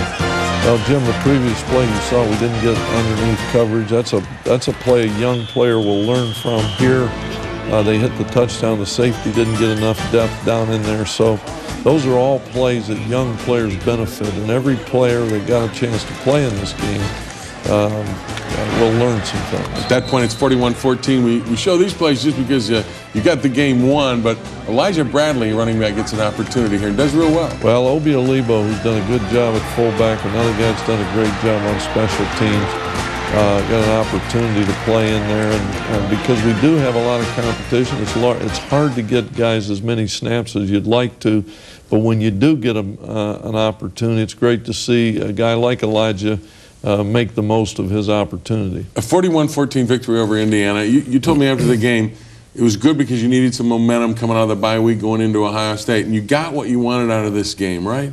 Well, I think we did. I think we improved our passing game and lacked some timing. And you talked over the bye week, that's what you're going to work on. Yes, and I think our protection was good. I thought Chad threw the ball well. I thought we caught the ball very well, with one exception in there. We dropped a pass. But I thought we did some positive things, and we still can improve, and that'll be one of the things that we'll be doing this week. You got to improve because Ohio State comes into town. We'll be back a little later with their scouting report. But first, when we come back, we'll meet Pierre Woods. But first, we hear from Steve Breston, who says his returns are all about being prepared. You watch film, this is our other team. You try to Coach DeBoer does a great job preparing us. And like I said, I just go out there, do my job, and the blockers, you got to trust your blockers up front, trust what they're doing, and hit the holes.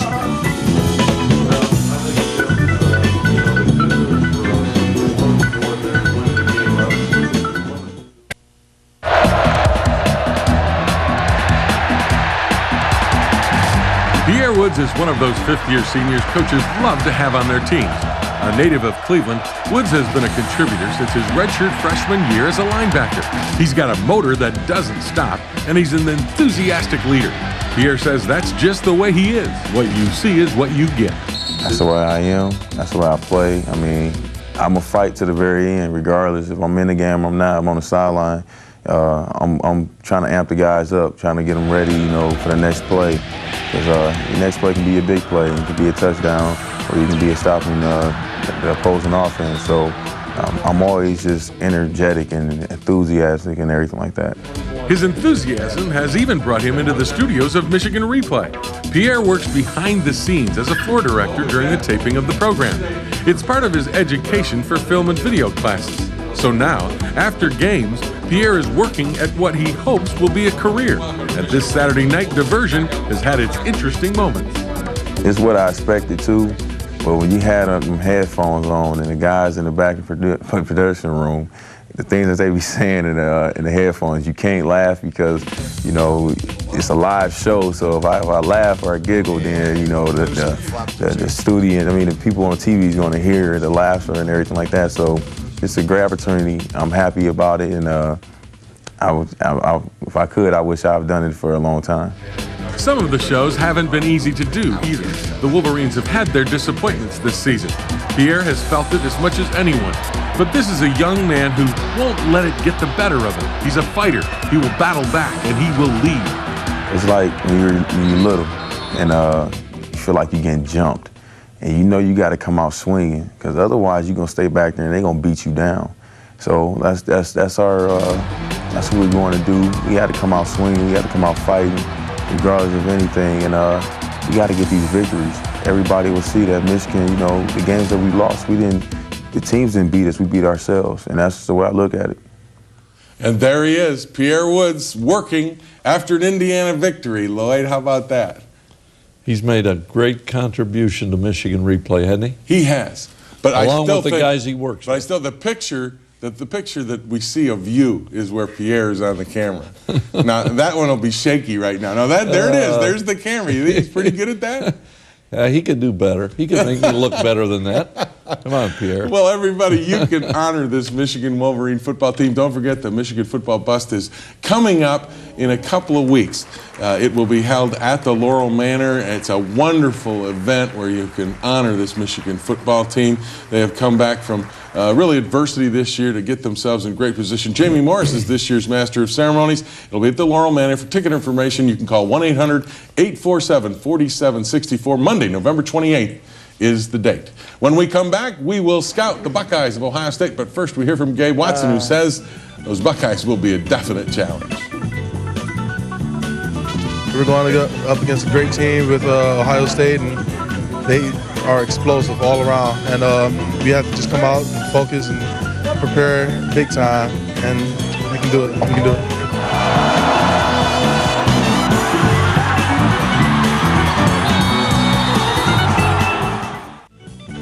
Michigan Replay takes you inside the locker room. It means a lot. I've never, as you know, I've played in this game, so it's a huge game for us as a team. And my roommate Mark Beal, being from Southern Ohio, he's got all his Ohio State buddies, yelling at him and giving him grief about it. But he'll have his whole family up next week, and it's going to be a great game. We're excited. Well, when you come to the University of Michigan to play football, it's about playing in big games. They don't get any bigger than Michigan, Ohio State, and here it is again with so much on the line. Well, it's always exciting, and certainly this year is no different, Jim. This is going to be a great football game, and the greatest rivalry in college football. It doesn't get any better. And Ohio State brings in, would you say, the best team you may see this year? Well, I don't think there's any question. They're an outstanding football team, a great defensive football team, and maybe the most explosive football team offensively and in the kicking game. that we've seen. There's no question they're a top 10 team, and they're maybe 2 plays away from being undefeated. And they've got skilled guys that can absolutely fly. You saw Troy Smith, their quarterback, Antonio Holmes, an outstanding receiver. Here's Antonio Pittman, their running back, and then of course Ted Ginn Jr., who's one of those guys that basically, as you said earlier, faster than a speeding bullet. Well, if you're not where you're supposed to be, if you don't take the proper angle, it's a touchdown. I mean, that's what Holmes can do, Ginn can do. And of course, Troy Smith has had a great year. He's really developed as a quarterback, having the ability to make something happen, a very, very strong arm, great receivers, and a great running game. And defensively, they've got all the statistics going there with some great players. Kudla, Hawk, Carpenter. Their linebackers are considered the best in the country. There's no question, Jim, and that doesn't, it doesn't even mention a defensive line that's experienced. They're all guys that are very physical, great pressure on the quarterback, and an outstanding secondary, a veteran secondary. And from your perspective as you play this game and this team, how do you go about preparing, and where is your matchup with them? Well, I think we've got to, that's what we've got to decide here in the next day or so, because the truth is we've looked at a lot of film. Now what we have to do is zero in on the things that we think are important. I mean, and I think our team understands that, you know, turnovers are always critical. We got to prevent big plays defensively. And in the special teams, isn't it? No question, because that's exactly what we didn't do a year ago. We gave up a big pass in the early possession. The game got behind, then gave up a big play in the kicking game. You can't give up points. And how about your health coming into this game? Michael Hart, running back, did not play against Indiana. Do you think he will be ready to go against Ohio State? Mike could have played on Saturday. I just felt like 3 or 4 more days of rest would do him good, and I think you know, looking back, that was the right thing to do. And I think for the most part, there's nobody right now that I don't expect to play. And against Ohio State, from a standpoint of their defense, their linebackers, how do you neutralize them? Well, they're a force. You got to get a hat on them, right? They're a force. You've got to get a hat on them. But the truth is, it's a team effort. The back has got to do his job. You're not going to block them long. And they're a very good blitzing team. So you've got to try to mix it up so that you can break some of your tendencies, all those types of things. And it's all set up for you because Iowa has beaten Wisconsin, so things are falling in line for Michigan. Well, Jim, the real focus we have is this game. I mean, really, all those other things are out of our control. And there's nothing bigger than this game anyway. That's true. And for the folks out there who want to come to the Michigan-Ohio State game, you want to get involved in it. It's a blue out. Everybody wants to come in there and wear your blue to the stadium. It's a complete Michigan stadium called a blue out. So wear your blue when you get there and cheer for the Wolverines and make it just as loud at Michigan Stadium as they do at Ohio Stadium. And it's a tough place to play. And make sure you join us next week right here, same time, same place, when we'll talk about a Michigan victory over Ohio State on Michigan Replay. Michigan Replay has been brought to you in part by Abso Pure Water, delivering quality bottled water since 1908. By Sirius Satellite Radio. By State Farm, providing insurance and financial services. And by Chevrolet. Chevy drives the Motor City. See your Detroit area Chevy dealers today or log on to DetroitAreaChevyDealers.com.